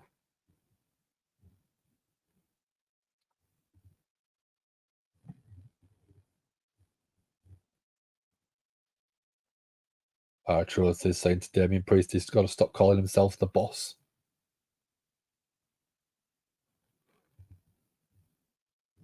It makes Mommy mad.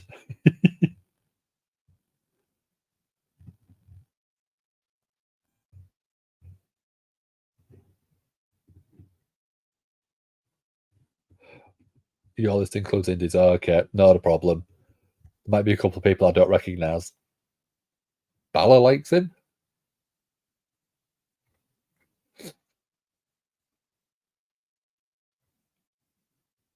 Are we going to get Judgment Day?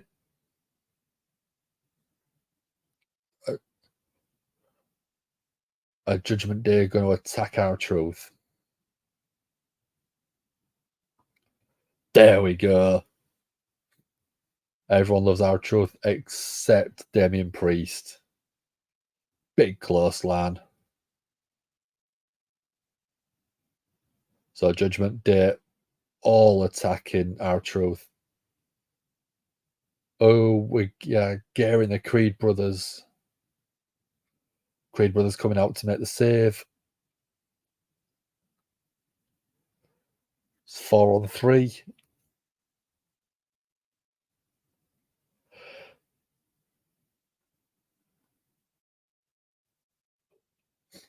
Creed brothers getting absolutely taken out by Judgment Day.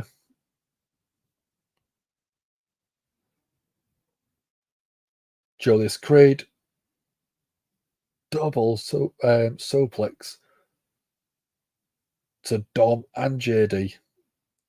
Balor's been thrown over the top rope. Julius Creed with a drop kick taking Balor out of the equation. Damian Priest looking for the South of Heaven on both of them. It's not happening. Spinebuster to Damian Priest. Creed brothers looking fantastic. Julius Creed help you. Why? Are you a fan of Julius Creed, Sassy?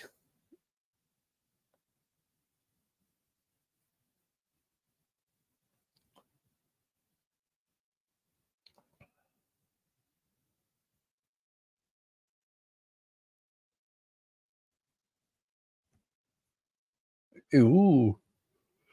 Cmpunk and Drew McIntyre facing off. Adam Pearce is there.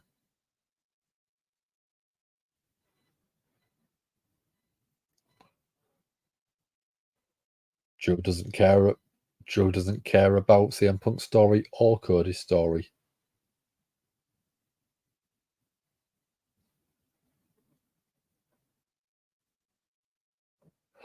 Ooh. Drew McIntyre versus Seth Rollins on day one of Monday Night Raw. Oh, we've got Kofi. We've got Ricochet, Chad Gable.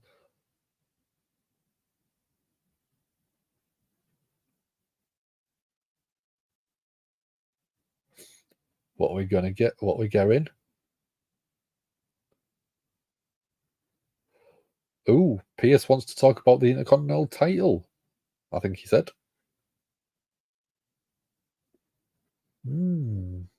That could be good. We've got Katana Chance, Karen Carter coming out.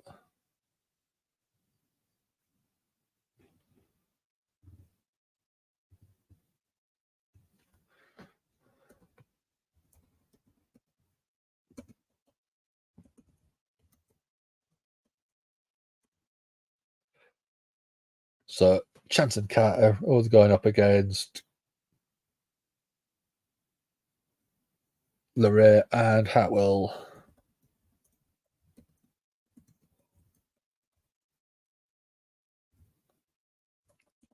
Let's get this poll going for you, because I know people want it.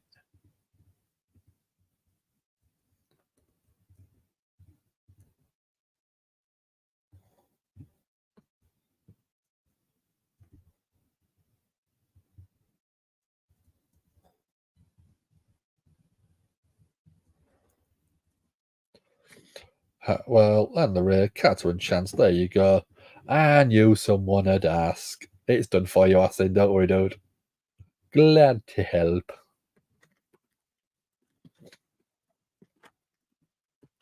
You didn't answer, Sassy. Do you like Julius Creed or do you want him off your screen? Truth dogging JD. Truth is just so good. I can't believe he's not been a world heavyweight champion yet. He's so good.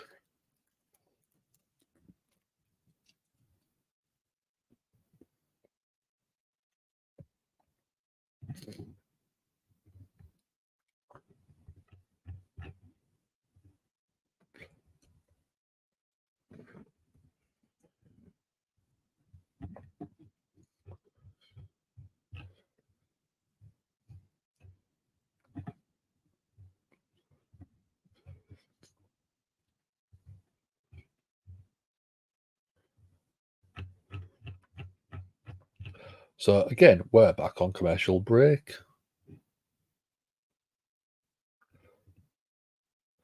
Julia says harem worthy. Okay. I thought he was trying to get off the naughty list, Sassy. That ain't doing it for you.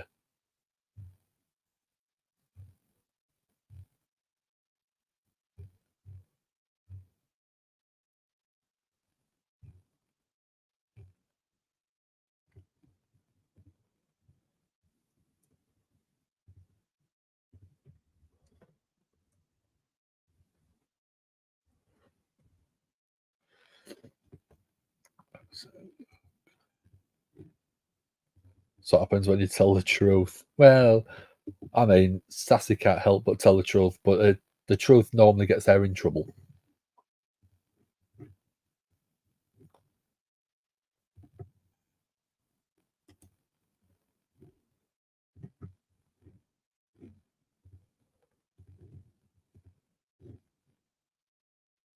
So do we think it's going to win this match? Because you've got Carter and Chance. I think that's the obvious winner, in it. Hartwell and Rhea are a good team, but I don't see them winning.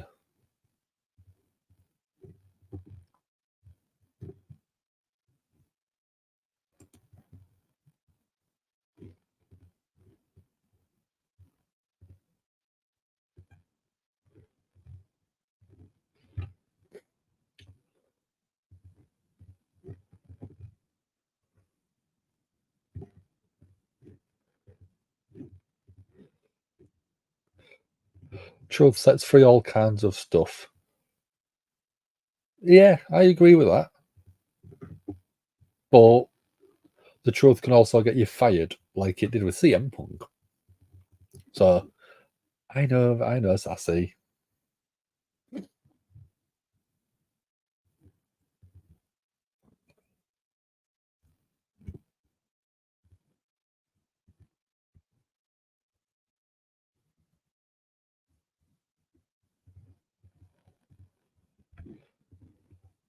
You're gonna have to add onto your harem quarters. You're adding new members.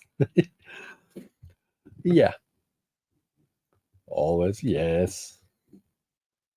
So we've got the Poison Pixie coming out. Oh, we've got Chelsea Green, and we've got Piper Niven on commentary for this match.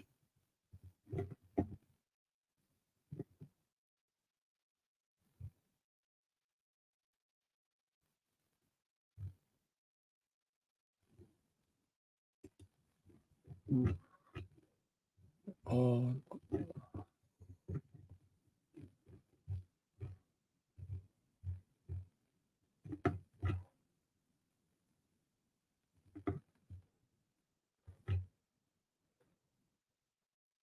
So what do we think?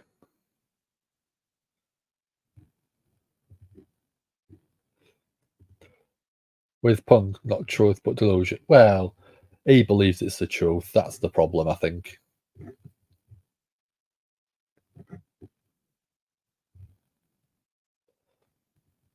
So I'm starting off with Andy Hartwell and Karen Carter.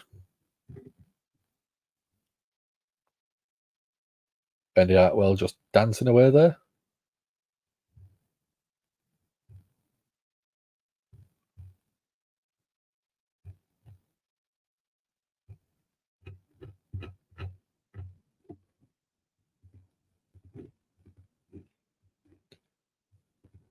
We've got Toyin. How are you doing? Thanks for joining. Hope you're having a good evening watching Monday Night Raw. And also, thank you for the love on Facebook. I'm going to send you some. There you go. So, beautiful teamwork from Chance and Carter. Andy Hartwell tagging out. Poison Pixie. Candice LeRae coming in. Super kick from Carter. Senton. Beautiful from LeRae. One. Oh, only a one count. Backstage, we've got Tegan Knox and Natalia. Tegan Knox's hair is awesome. I love it.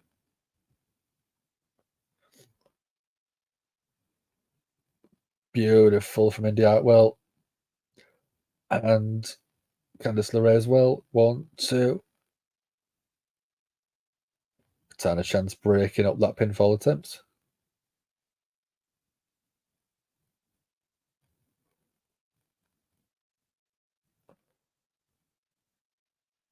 India. Well, big spine buster. Indy tagging in Candice.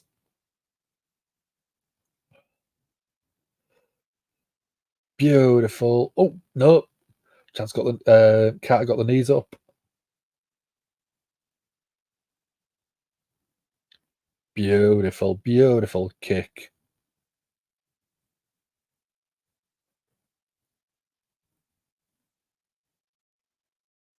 Beautiful. After party. 1, 2, 3. Brilliant. Great performance from Carter and Chance. Should have been a bit longer if they are number one contenders to build them up a bit, I think. Just didn't seem long enough.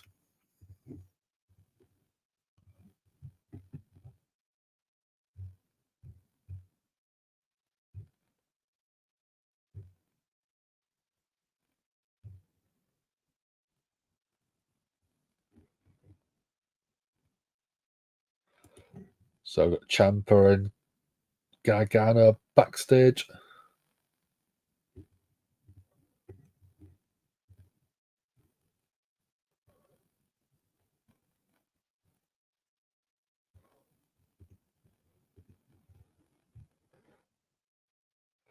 Oh, we've got Ludwig Kaiser, Vinci as well.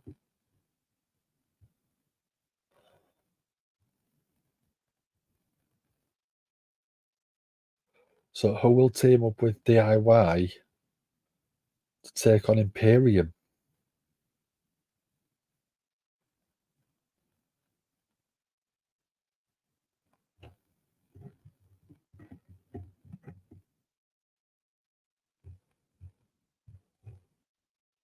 So, oh, there's Gunter. There he is.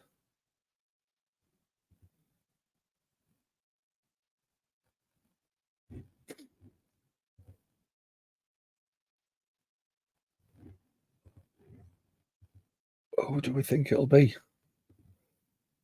Again, Sassy, your mouth running away with you. Whilst always a stud.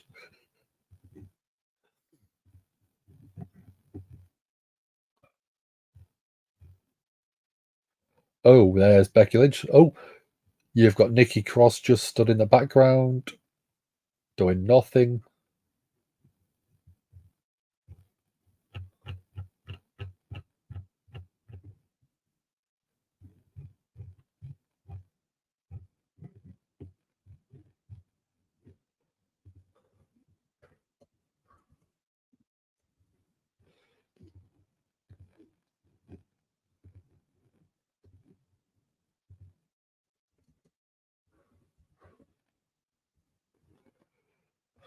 So again, commercial breaks. Always fun.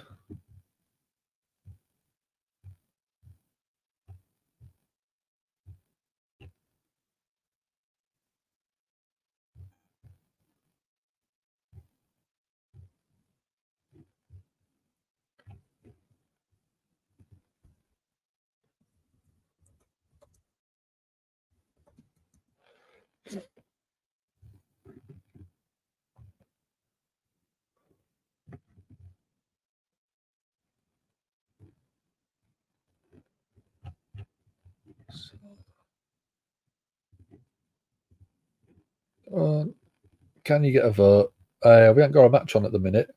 We don't know who's teaming up with DIY.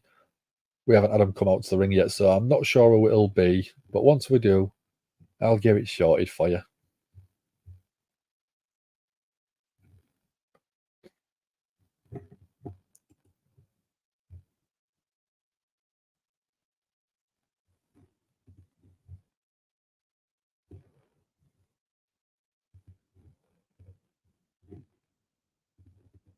Sassy wants DIY from NXT. This DIY is too tame, like Cody. Yeah, I just want DIY to go back and just have banger after banger match. I don't really need them in super in-depth stories. But I know I'm probably not going to get that.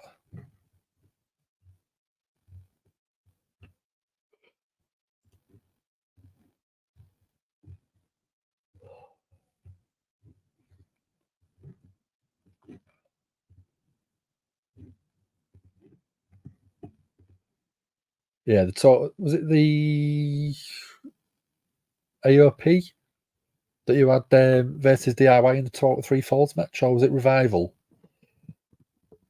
Was it Revival for the NXT titles, or was that the ladder match?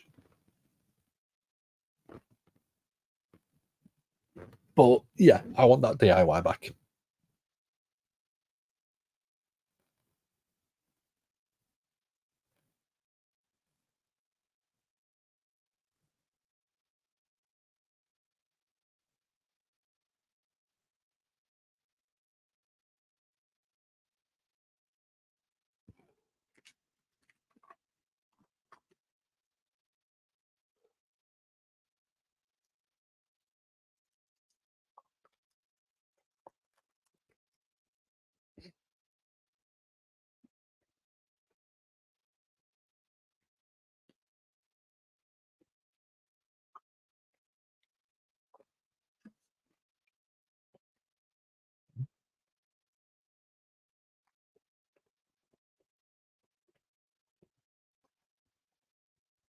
What an acrobatic move?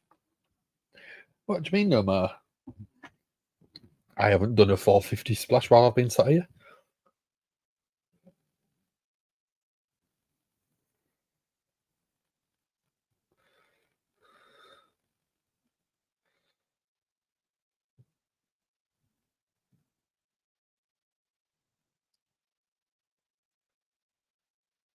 And we've got the man Becky Lynch coming out,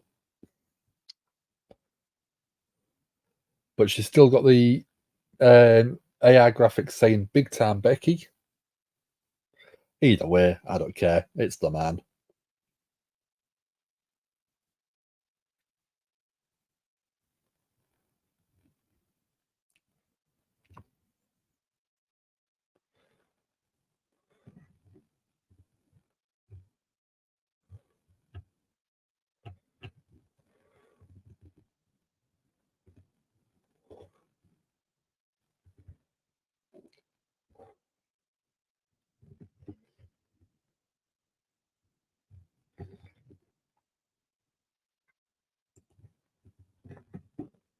Poor Shayna becoming a jobber. Okay. Again, you might be quite a bit ahead of me for some reason.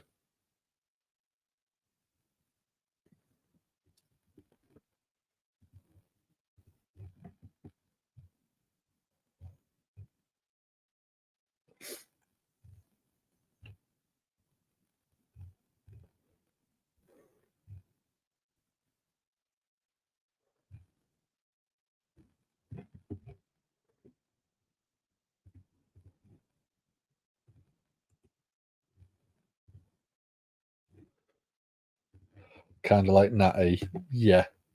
That's the big problem is you've got to have people taking pinfalls. But if you're going to have people take pinfalls, you've got to be careful on how you do them.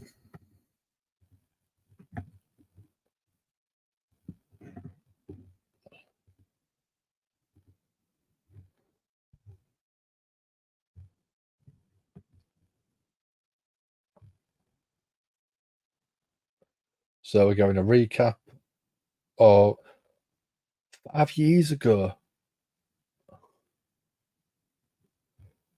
since Nia Jax with the right hand that broke Becky's nose.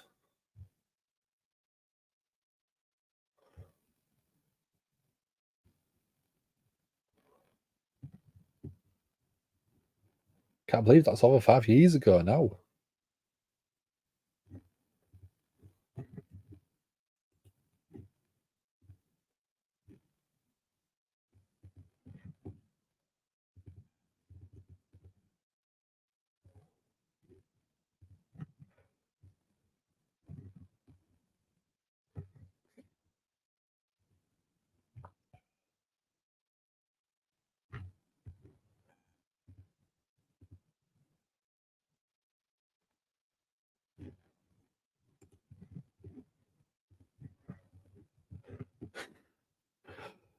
Becky being quite teasing, being naughty.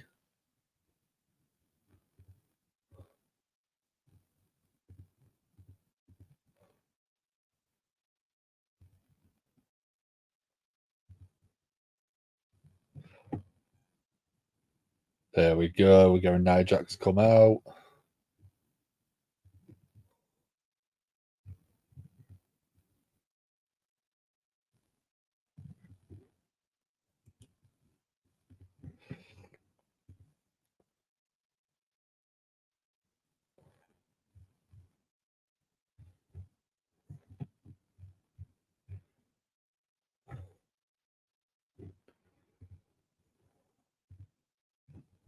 Are we going to get a match, do we think?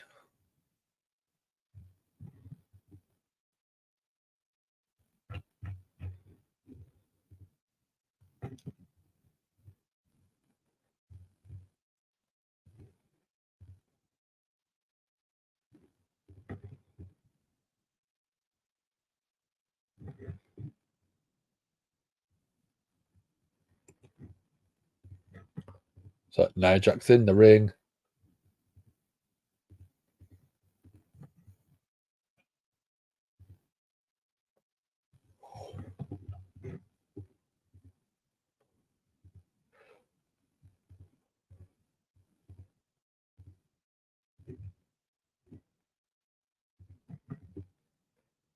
Nia Jax saying she didn't get all of the swing.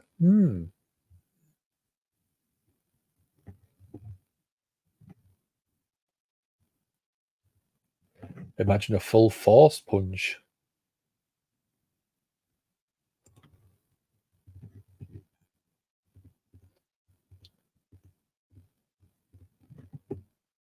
Nia Jax saying it's a contact sport. What did you expect?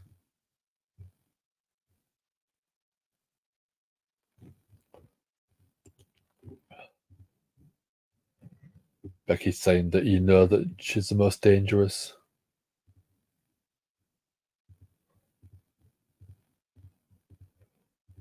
Becky throwing back, saying you've almost ended a few careers.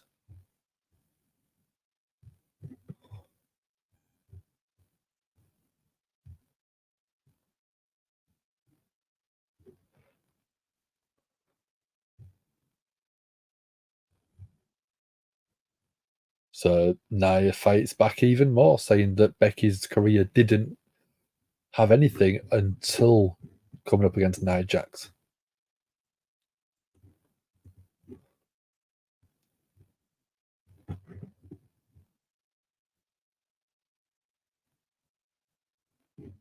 It's about what that night represents.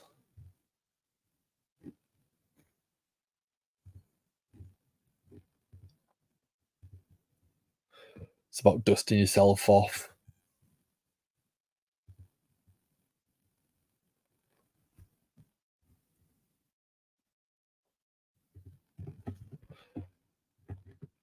That's what Becky's done ever since.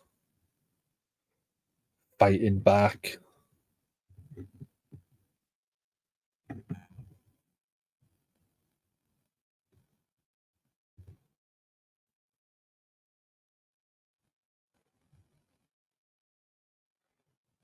Becky doesn't want to end the lie. She wants to end Nia Jax.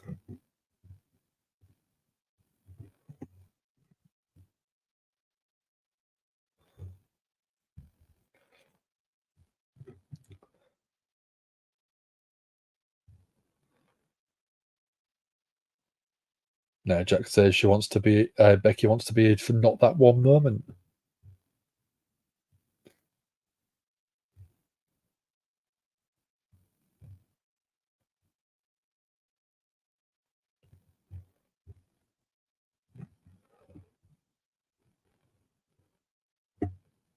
So Nia Jax could be the woman that made the man.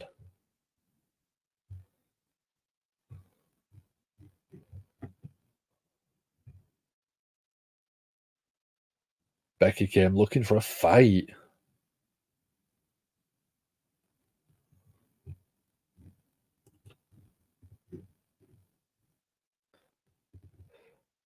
Nia's boring and monotonous on the mic. I agree.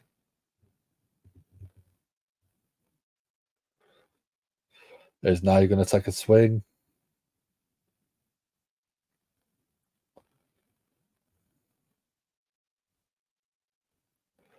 Nia says that Becky needs it a lot more than she does.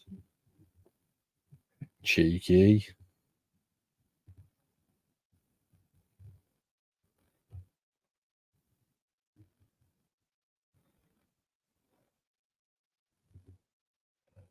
Very good, very clever. Nice back and forth. And it builds quite nicely.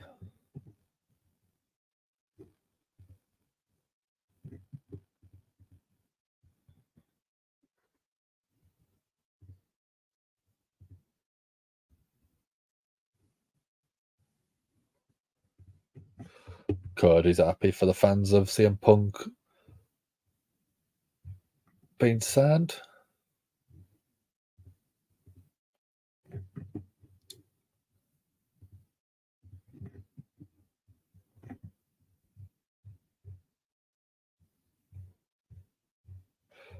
So it happens. Oh my God.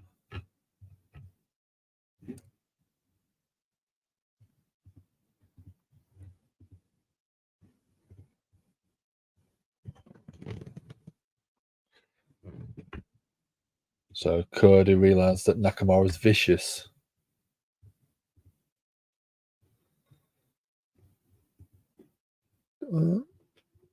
Cody's lying. He's now number 2. 100%. Becky took that no shot like a true, but continued on to do some great mic work a few minutes later. Did she? I don't think she was on the mic after that. It was just she walked up through the crowd and it was the image of her with the bloody face sort of coming down. Because from what I can remember, she said she was concussed. And she didn't actually remember. She knew it was an image, but she doesn't remember much of it.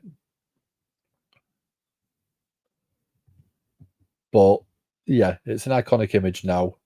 Becky stood in the crowd, face covered in blood, broken nose. But Becky's amazing.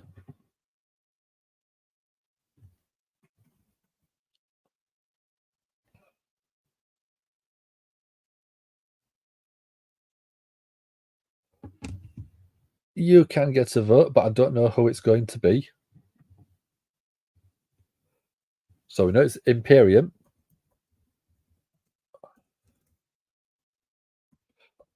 DIY.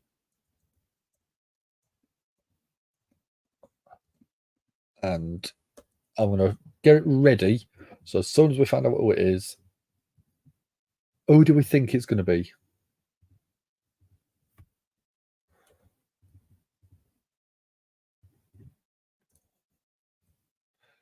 Oh, Roman Reigns is returning to handle tribal business.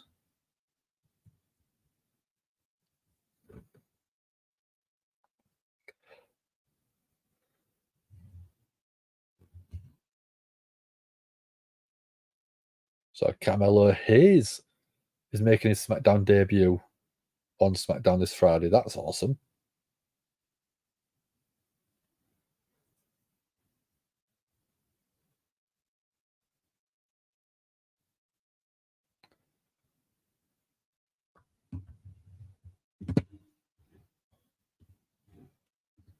Who do you think? Chad or New Day? I'd love it to be Chad Gable. Roman? Maybe.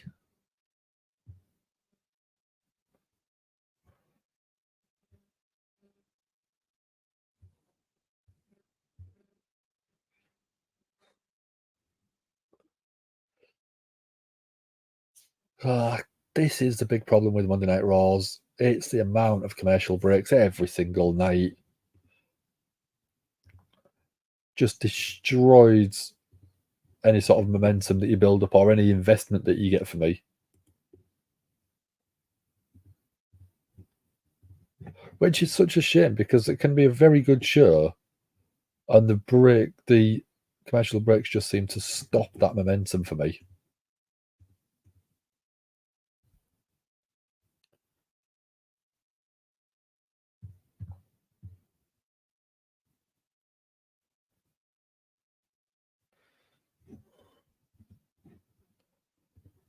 And no picture-in-picture, yeah, that's a great one. If you had a bit of picture-in-picture every so often, that'd give you a bit more interest and at least keep you involved. But when it's just full commercial breaks, you can't do anything about it.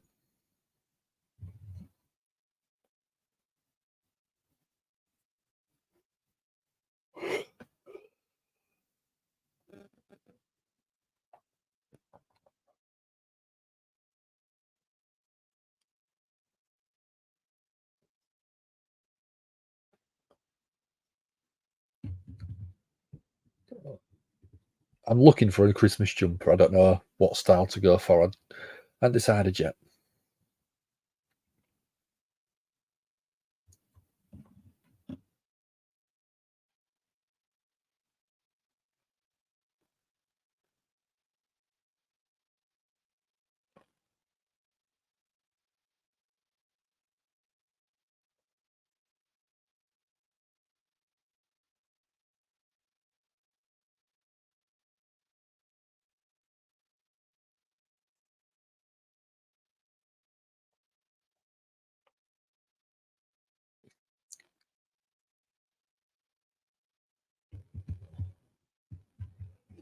So, come on, let's get back to some Monday Night Raw wrestling.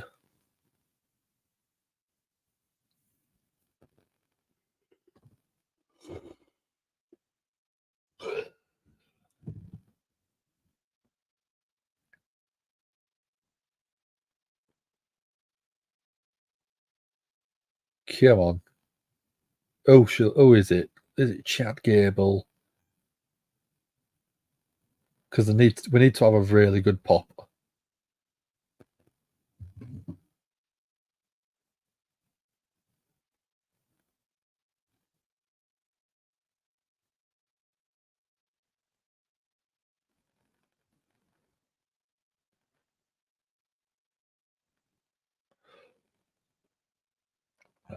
What do you think? I was just about to ask, what do you think to the DIY entrance theme? Because I can't stand it. They need to go back to their NXT theme. Who have we got? Who is it?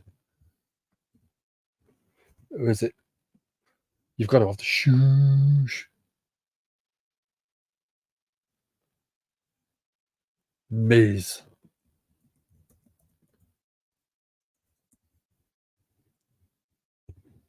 Sorry, Sassy.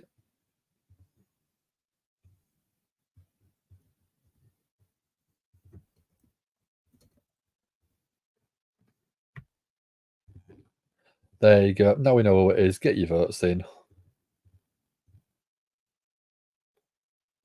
Oh, you're talking about the Miz's music or DIYs?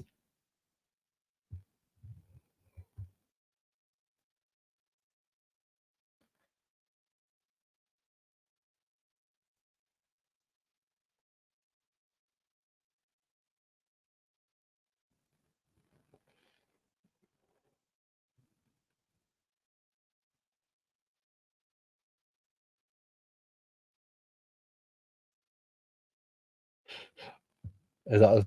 Are you a bit devastated, Sassy? Saying, "Oh my god." Sorry, Sassy. So, starting off with Miz, no Gargano, and Giovanni Vinci.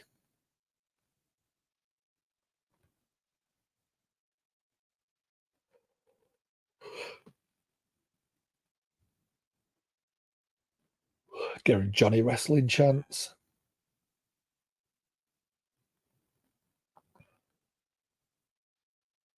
Oh no. Gunther tagged in. Gunther wants the Miz.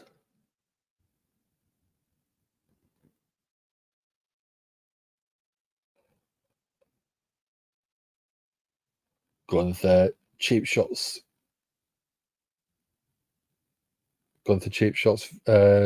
Gargano. 549 days. Gunther's been IC title holder. There's been a lot of long title reigns lately, haven't they? You'll look at Roman Reigns. You'll look at Athena in Ring of Honor. You look at MJF in AEW, all holding titles for longer than a year now. In comes Vinci, right hands from Gargano, but Vinci fights back, clubbing blow to the back of Gargano. Go behind from Gargano. Ciampa tags in. Beautiful chop. DIY working together.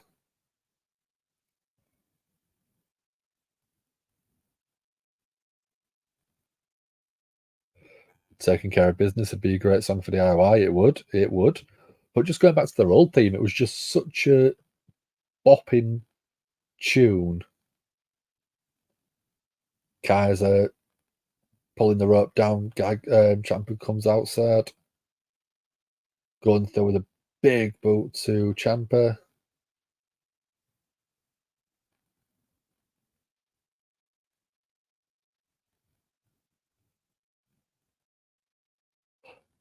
Another commercial break. Oh, just draining, I think.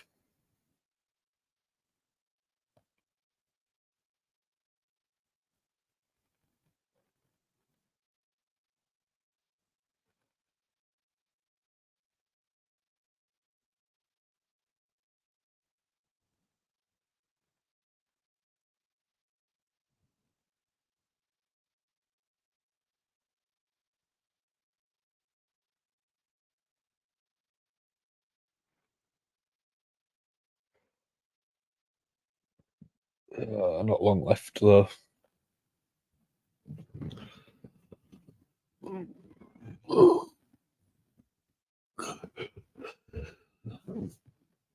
I ain't had a pepperoni yet. Completely forgot about him. Too busy on the craft sticks.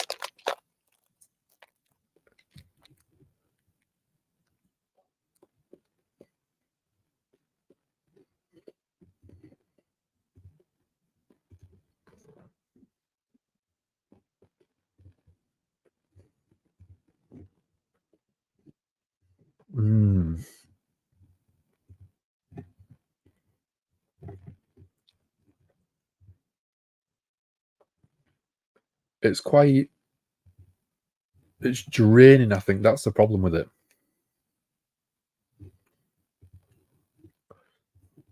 Is you have the commercial break, so you feel tired from them after time.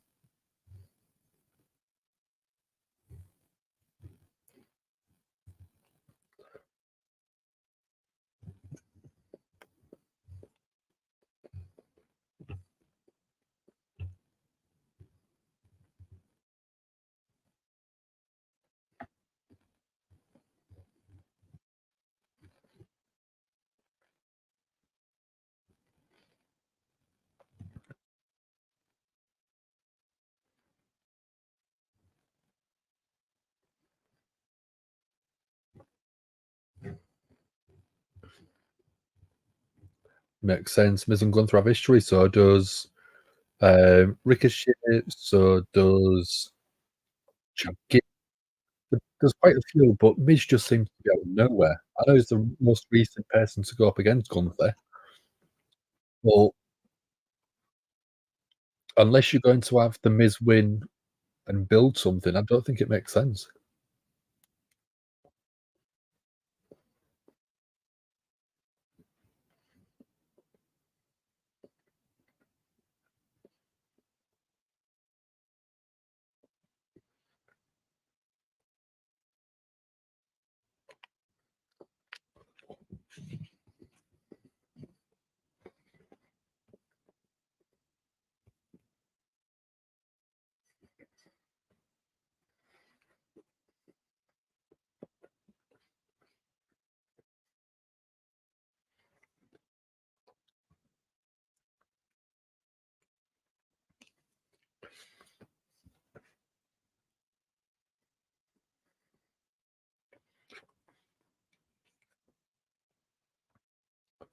In comes Gunther. Ciampa's still in the ring. Gunther trying to intimidate Gargano. Big boots the Miz on the apron. Ciampa's trying to get that tag. Knee from Gunther. In comes Vinci. Beautiful fly. So much pace on that.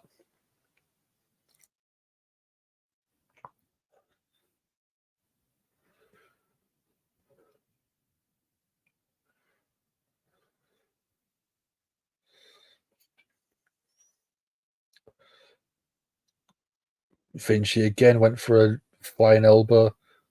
Misses. In comes Gargano. In comes Kaiser.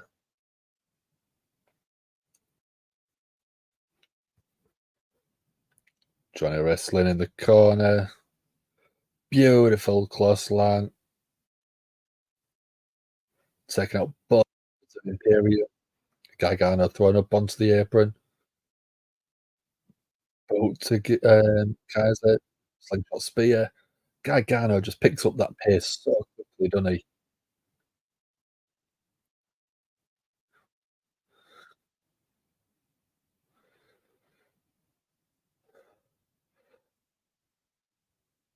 Johnny wrestling got out the way of whatever Vinci was going for.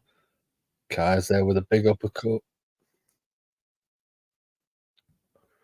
Beautiful super kick from Gargano.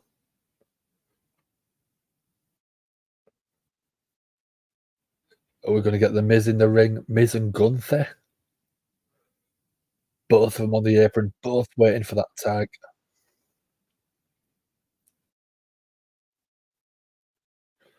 Both get the tag in. Gunther, Miz. It's with right hands.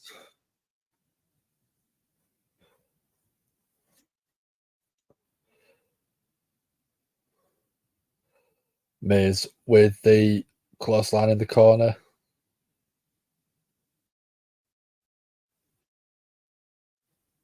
Miz with a kick to Gunther. Up to the top. Beautiful crossbody off the top. Right hands. Big kick from the Miz.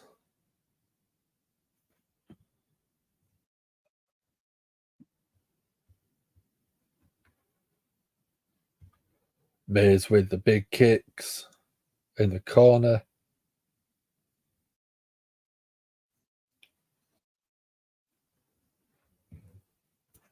Oh, Miz went for another one. Caught by Gunther and a big chop. Transition straight into the Boston Crab. Beautiful from Gunther. Ciampa with a running knee.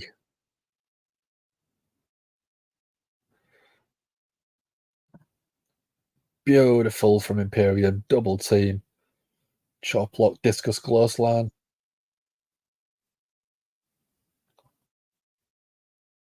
Miz and Gargano. Both of them. Tilt-a-whirl DDTs. Perfect. Crowd hyped up. Gunther with a big boot to Johnny wrestling. Dragon screw from the Miz. Miz looking for figure four. Figure four. Gunther looking, struggling. Is he gonna tap? In comes Gargano, in comes Kaiser. Gargano escape.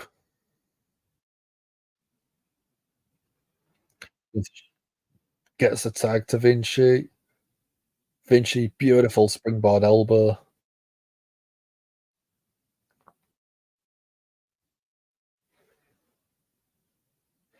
Vinci trying to get something.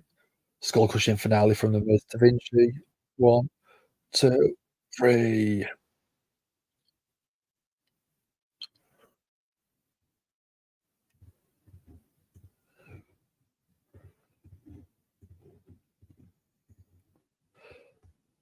A disappointed Sassy.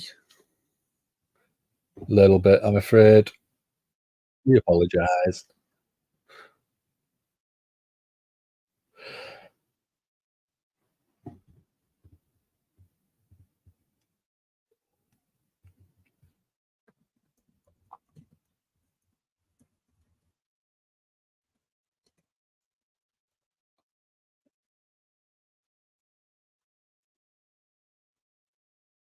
So we've got the Creed brothers and Judgment Day going one-on-one next week, and we're also going the Women's Tag Team Championship. Chance and Kat are trying to get the titles off Piper Niven and Chelsea Green.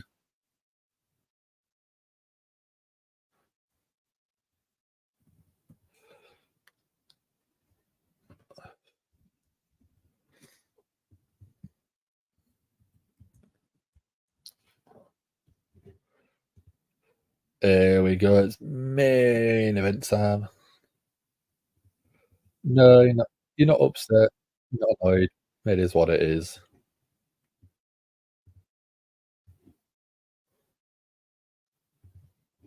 Queen number 2 coming out.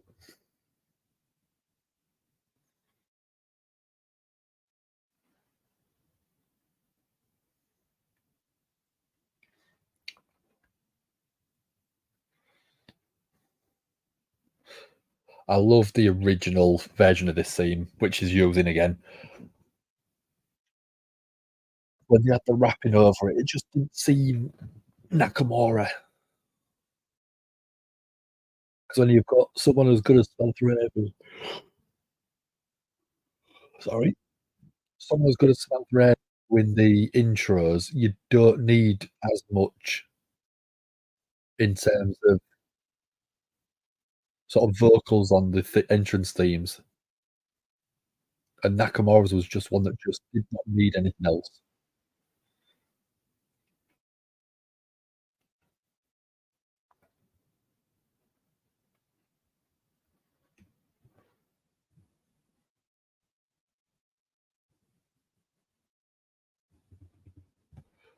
Barrett literally called the match. Ilya tapped out Gunther to NXT UK title. Wise word lane. I'm not sure. I can't remember what was said.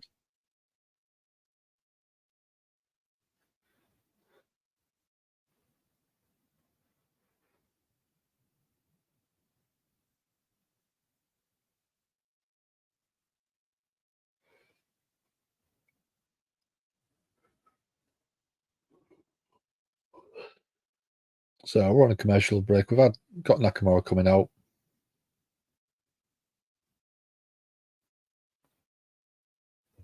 Barrett said he's never seen Gunther tap out. He might have meant on the main roster. No idea.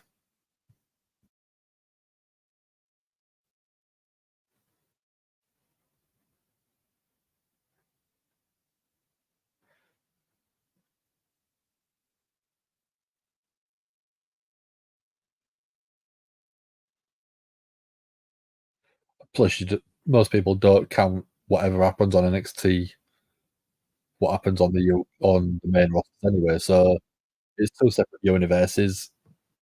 I know it's for people who watch both. I know it's breaking a little bit of storyline and kayfabe and stuff like that. But WWE always sort of change the narrative to fix what they want.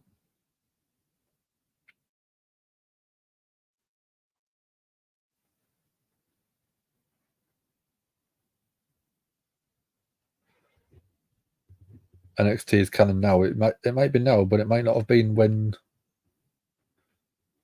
previously. So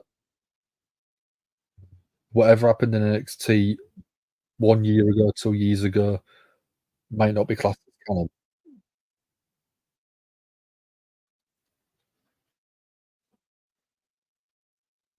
And again, they want all the superstars to be as dominant as possible. So they might have decided that they don't want to see Gunther tapping out. So what happened in NXT doesn't count. It's the pick and choose as they always do.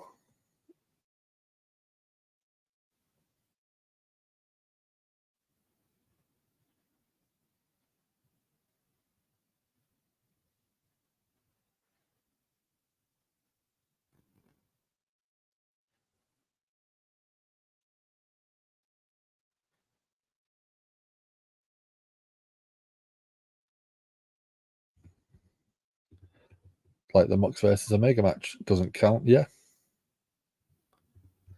look at people who was cheering for the Miz. Sassy was one of them. Sassy was off her seat screaming at the TV. I'm only joking. I know you wasn't.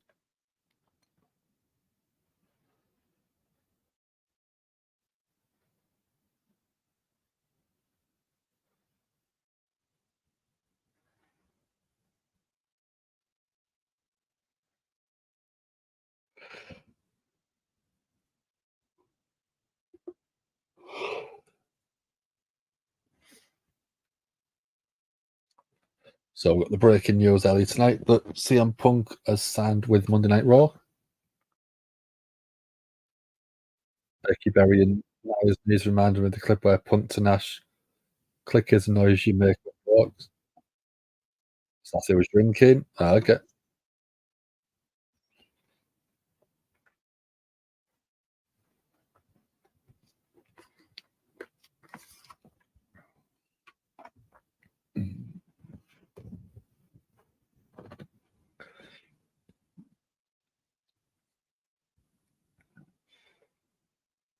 So we're going a recap of the CM Punk and Seth Rollins back and forth promo.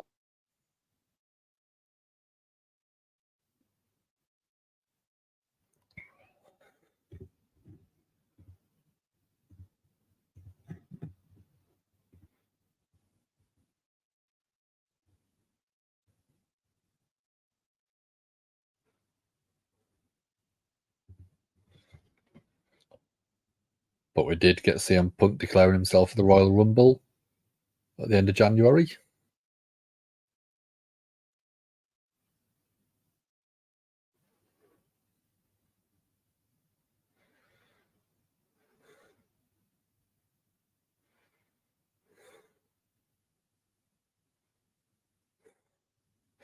So we've got Imperium backstage.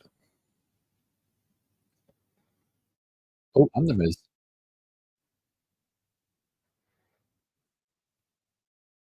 Miz wants an IC title match.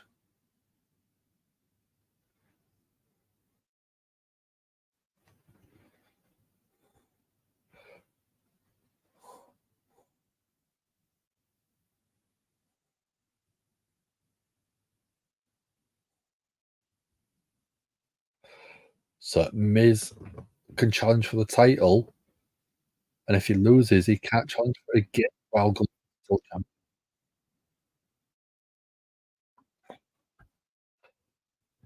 Don't make that stipulation, Gunther. Usually means you lose. Yeah, but I don't see him putting the title at all. I reckon he's going to drop it at Mania. There we go. We've got Cody coming out now.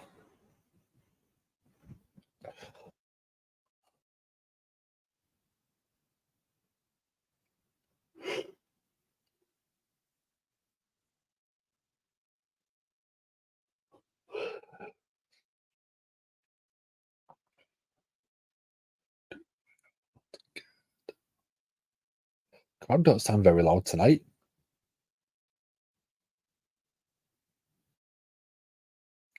Wait for the woe.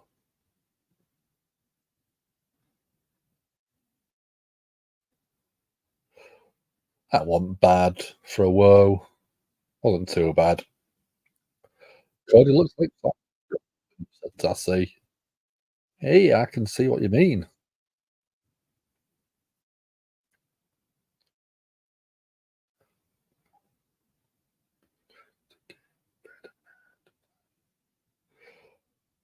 Cody giving people hugs, coming down.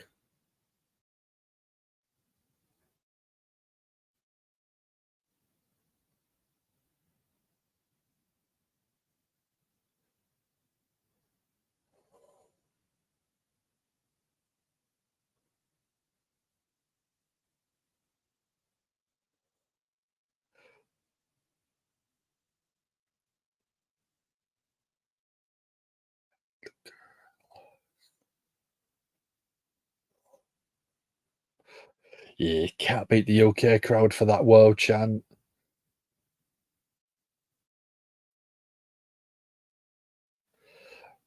Nakamura in the ring, just looking very nonchalant.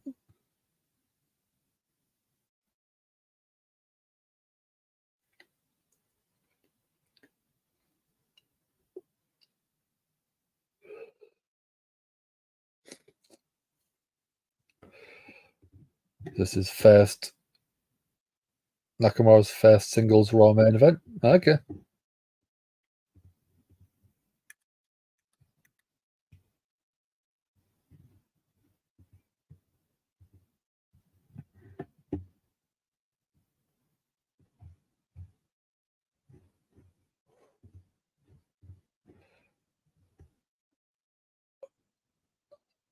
So Cody starting off with an headlock. Take down Nakamura, getting out with the head scissors.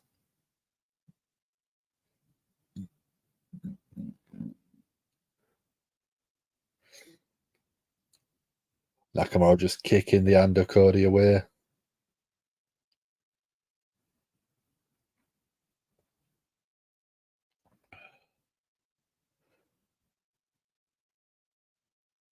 Nakamura just with a kick to the thigh of Cody.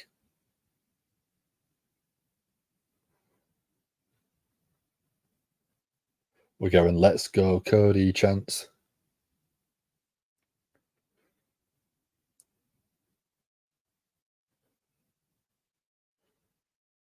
Oh, face to face. Cody went for that drop down uppercut, but Nakamura got out the way. Cody with a drop kick.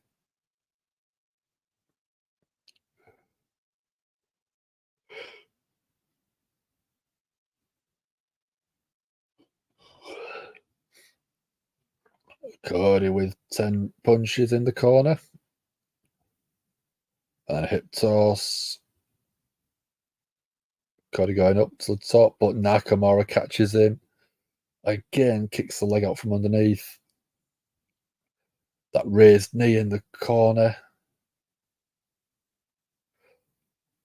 Baseball drop kick, taking Cody off the apron to the outside with a rough landing.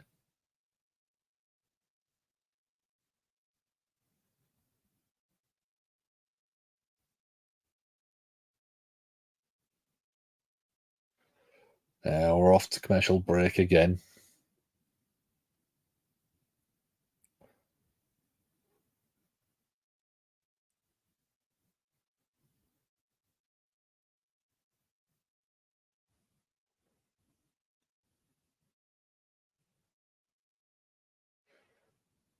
Yeah, we ain't got too long left, so if you haven't already, I know you probably have, like and share the video, subscribe, hit the notification bell so you know I'm going live next.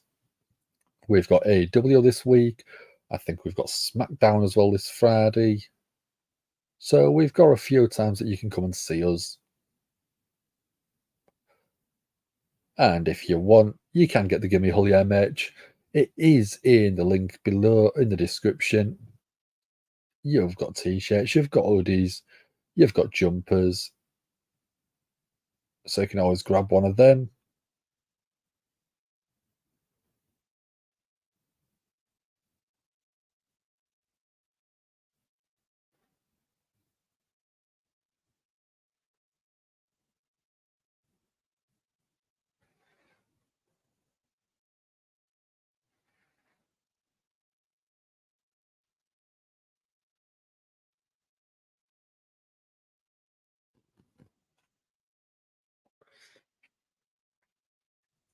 So do we think Cody's going to get the win in this match? 100% of people on the poll think so. I don't know. I think Cody can afford to take a loss here. If you want to try and build Nakamura up, I think you could give Nakamura the win quite easily. Even if it's heel tactics, if it's a distraction, if it's like a low blow or something like that. I think I would prefer Nakamura to win as well.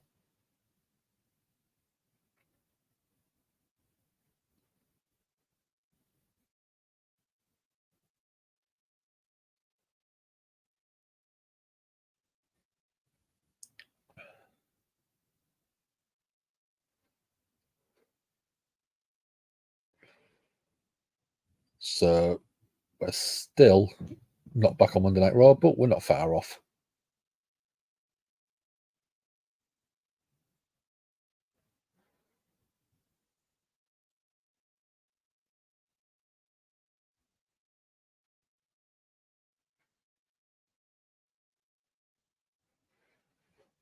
Yeah, I think out of the two, I think Nakamura needs a win. Cody can take a loss, whereas I don't think Nakamura can. With this new character, you want to build him up, and I think losing this feud to Cody after all of the work that's been put in, I just think it'll really make him struggle.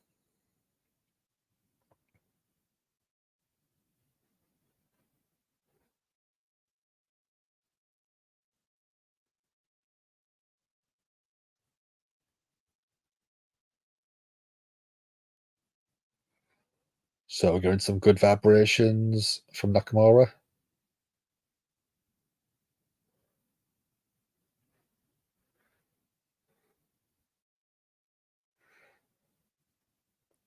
Nakamura snap big knee, goes for a cover, only gets a 1 count.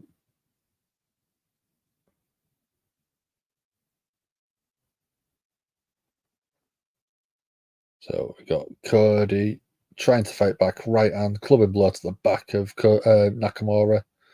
But Nakamura with a big boot, big kick. Reverse chin lock from Nakamura. Just making Cody carry a bit of his weight, wear him down.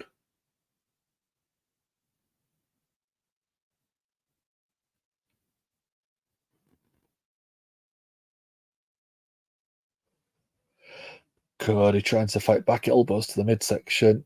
Nakamura replies with a knee to the midsection of Cody. There, Cody with that right hand. Cody went for the Cody cutter, but Nakamura caught it, went going for the armbar. Very nice combination. Cody rolls around, looking for crossroads again, looking for the armbar. Nakamura, brilliant transition.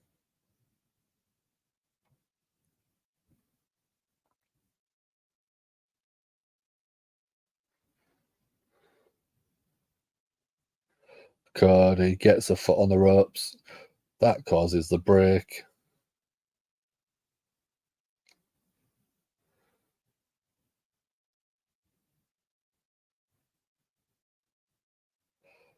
Nakamura chasing Cody into the corner. Beautiful sliding German suplex. Interesting, unique. Don't know anyone that's doing that move at the minute, which is quite nice to see. Nakamura on the second turnbuckle. Flying knee. Goes for a pin. 1, 2. Cody gets the shoulder up at 2.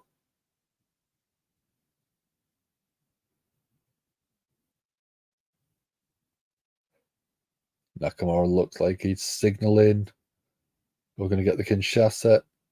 Cody, drop kick to the knee.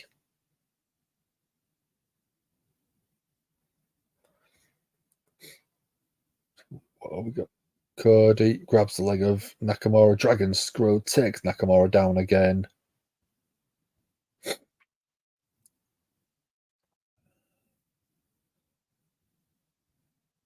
So Cody, what's he doing now? Again, a Dragon Screw to Nakamura while he's in the ropes.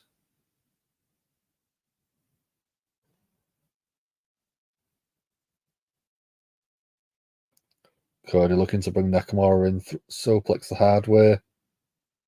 Just can't get the leverage to get him up and over. There we go. Oh, face plant in Nakamura.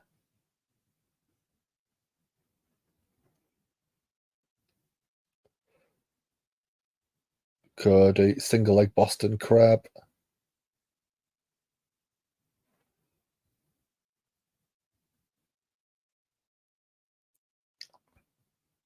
Nakamura, could he tap here? Will he fight out? What will he do? Can he get to the ropes? Nakamura is stretching. Can he get there?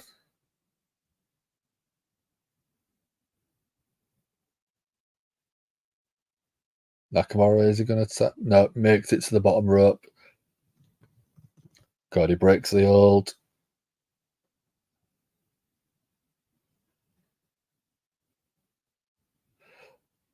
Cody, what's he looking at? Is off the ropes. Suicide dive to the outside, taking Nakamura out.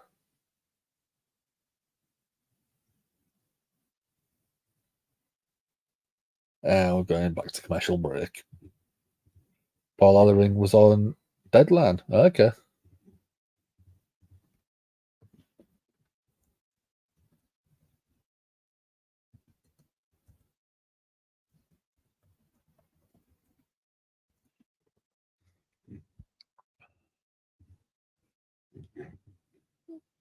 So, commercial break. So, we'll be getting back to...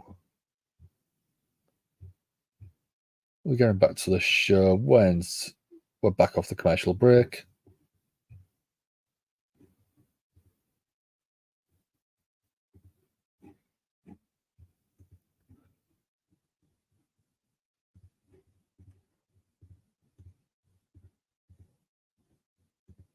So there's not too much longer left of Monday Night Raw, which is good because my earphones are near enough dying.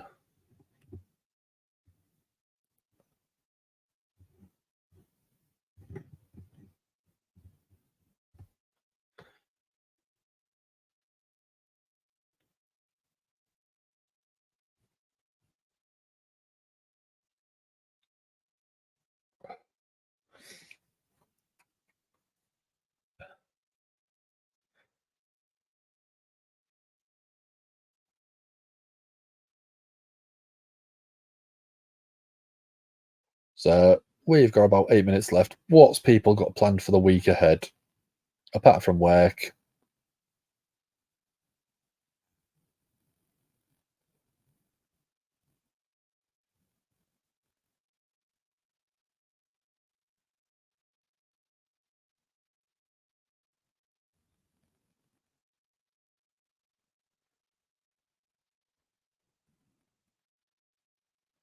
So we are on commercials. We are still waiting to come back to Monday Night Raw. We've got Cody Rhodes versus Shinsuke Nakamura in the main event. So we've got two absolute veterans of the game, both weights sort of all over the world, both that had good runs in WWE so far.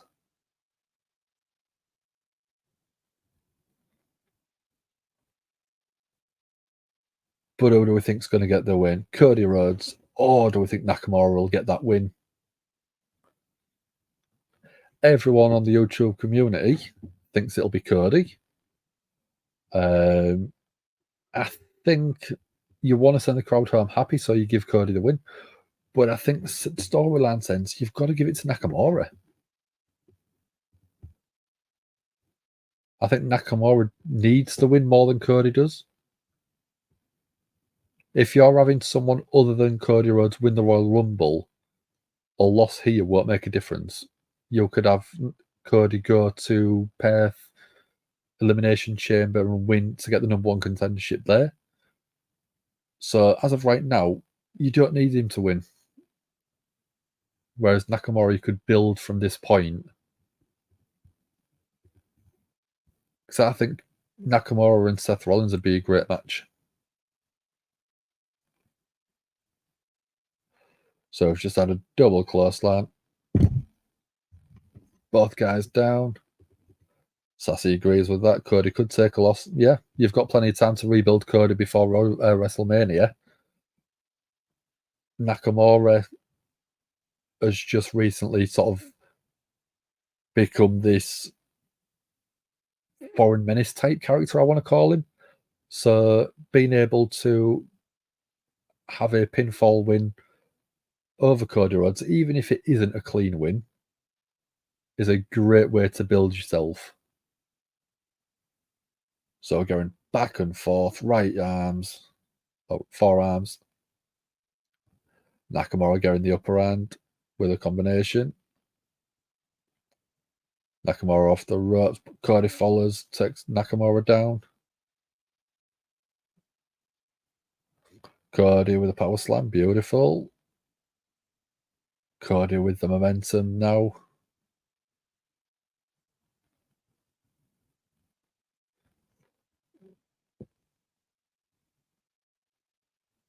So what was Cody looking for there? Beautiful from Nakamura. Transitions into a sleeper.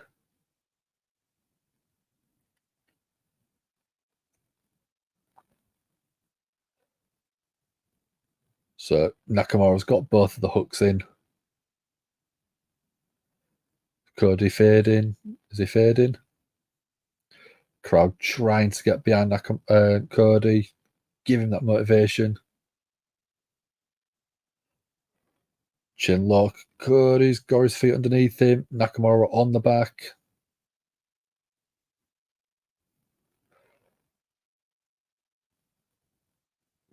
Cody drops back. Gets that bit of separation.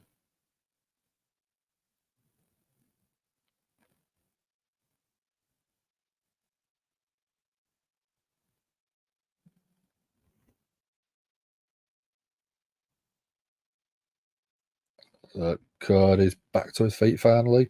Nakamura just getting back to his. Cody off the ropes. Disaster kick. Beautiful from Cody. Goes for the cover. 1, 2. Kick out at 2 from Nakamura.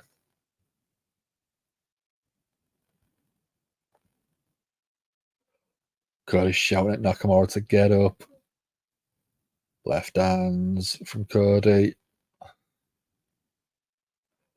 Bionic elbow. Tribute to his dad there. Late great Dusty Rhodes.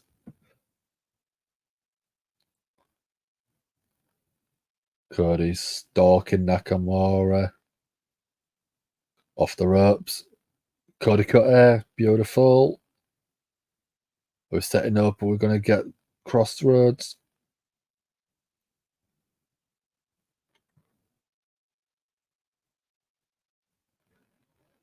Cody.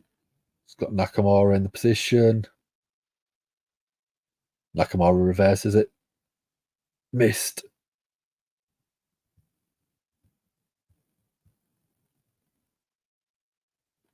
Disqualification. So Cody gets the win via disqualification.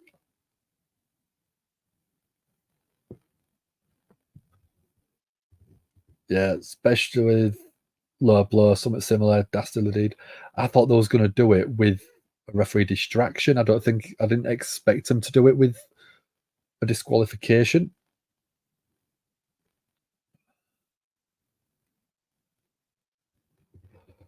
Gotta make them all saying finish Christmas shopping. Yeah, I'm not a big fan of Christmas shopping at all.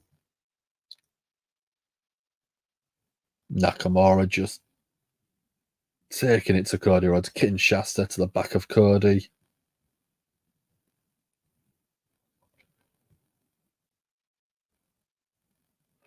I was expecting a referee bump or something like that to give Nakamura the win, but I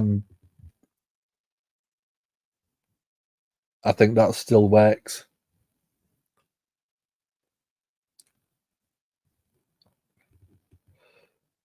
Sassy feels for you, Nomar. Sassy's doing all of it. Hers online finished today. Creed Brothers coming out. Nakamura's hightailing it out of there.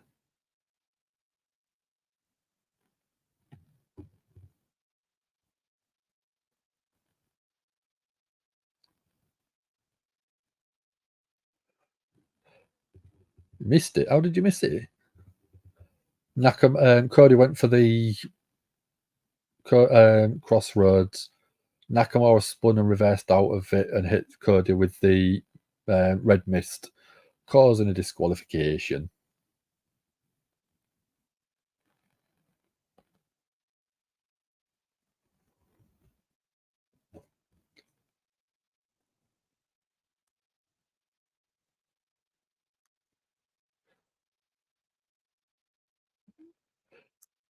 Nakamura's being called pathetic by the commentary team.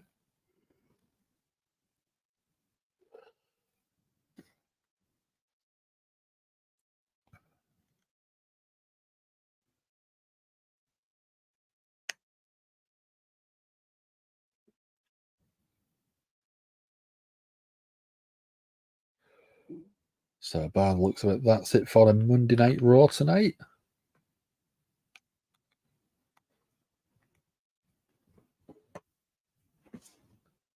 So Cody being helped out. Is holding his ribs. Oh, Nakamura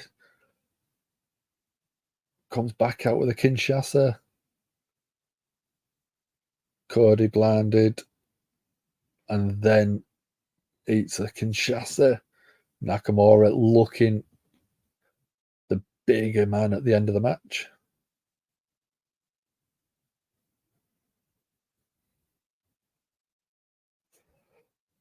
So that looks like it is it for the Monday Night Raw tonight. Overall, it wasn't a bad show. We've seen worse, haven't we? We've seen a lot worse than this. Let's sort them out. I'll let you have it. Cody obviously technically got the win, even though it was a disqualification, but it still counts. You guys was correct. Overall, yeah, I would say it was an average show at best. Not the greatest, not the worst. Match of the night. I think the tag match, the DIY and the Miz match versus Imperium was a good match. Drew and Jey Uso again was a very good match. That feels so long ago now. But I would probably go Drew and Jey Uso was my match of the night. The Seth Rollins promo, I think, was for me the best promo of the night, moment of the night, if you want. And performer of the night, I'd probably give it to Ivar. Ivar took a couple of big bumps, the superplex and also the cannonball from the top rope to the outside. So, performer of the night. Yeah, performer of the night. No, moment of the night I'm going to give to the cannonball. The promo of the night I'm going to give to Seth. And overall, I'm going to give it a 6 out of 10. Sassy's correct match. Nothing really stands out. The Bronson Reed and Ivar match, I think, was a good match, but it just needed to be a bit longer for me. The moment of the night, Becky calling out Nia, that was quite fun. Performer Ivar, yeah, I can agree with that 100%. But yeah, 6 out of 10, I think, is probably fair. It's not overly harsh. It's not overly critical, but yeah, I think that's about right. So the Yakuza Nakamura rules, says Misfit, is great. It's been such a good character change, and that's why I think he deserved the win, even if it was by nefarious means. But either way, Nakamura's still looking like this badass heel, which is good fun, and he needs it, and I think it should be carried on a lot more. But that is pretty much it for me for tonight. I hope you've had a good time. I hope it's been enjoyable. Monday Night Raw's been all right, so it's not been too bad. And that is pretty much it. We'll probably be back on Wednesday with Ant for AW Dynamite, and then Friday night Smackdown with Sam. And don't forget, check out Wrestling Royalty, check out Misfit Wrestling Podcast, check out Tom Talks Rubbish and Soundsphere and WrestleSphere. If you can give them a like and share and a bit of support, they will appreciate that. And Sassy's gone 4.75. Too many commercials, too little wrestling. Nothing to write home about. Yeah, I can agree with it. But commercials are where the money are. So they're going to put as many as they can in because that's where they get the money.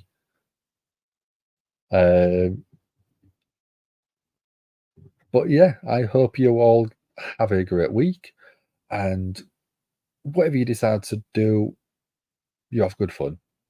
So I shall see you soon, guys. Thank you very much for joining. Bye-bye.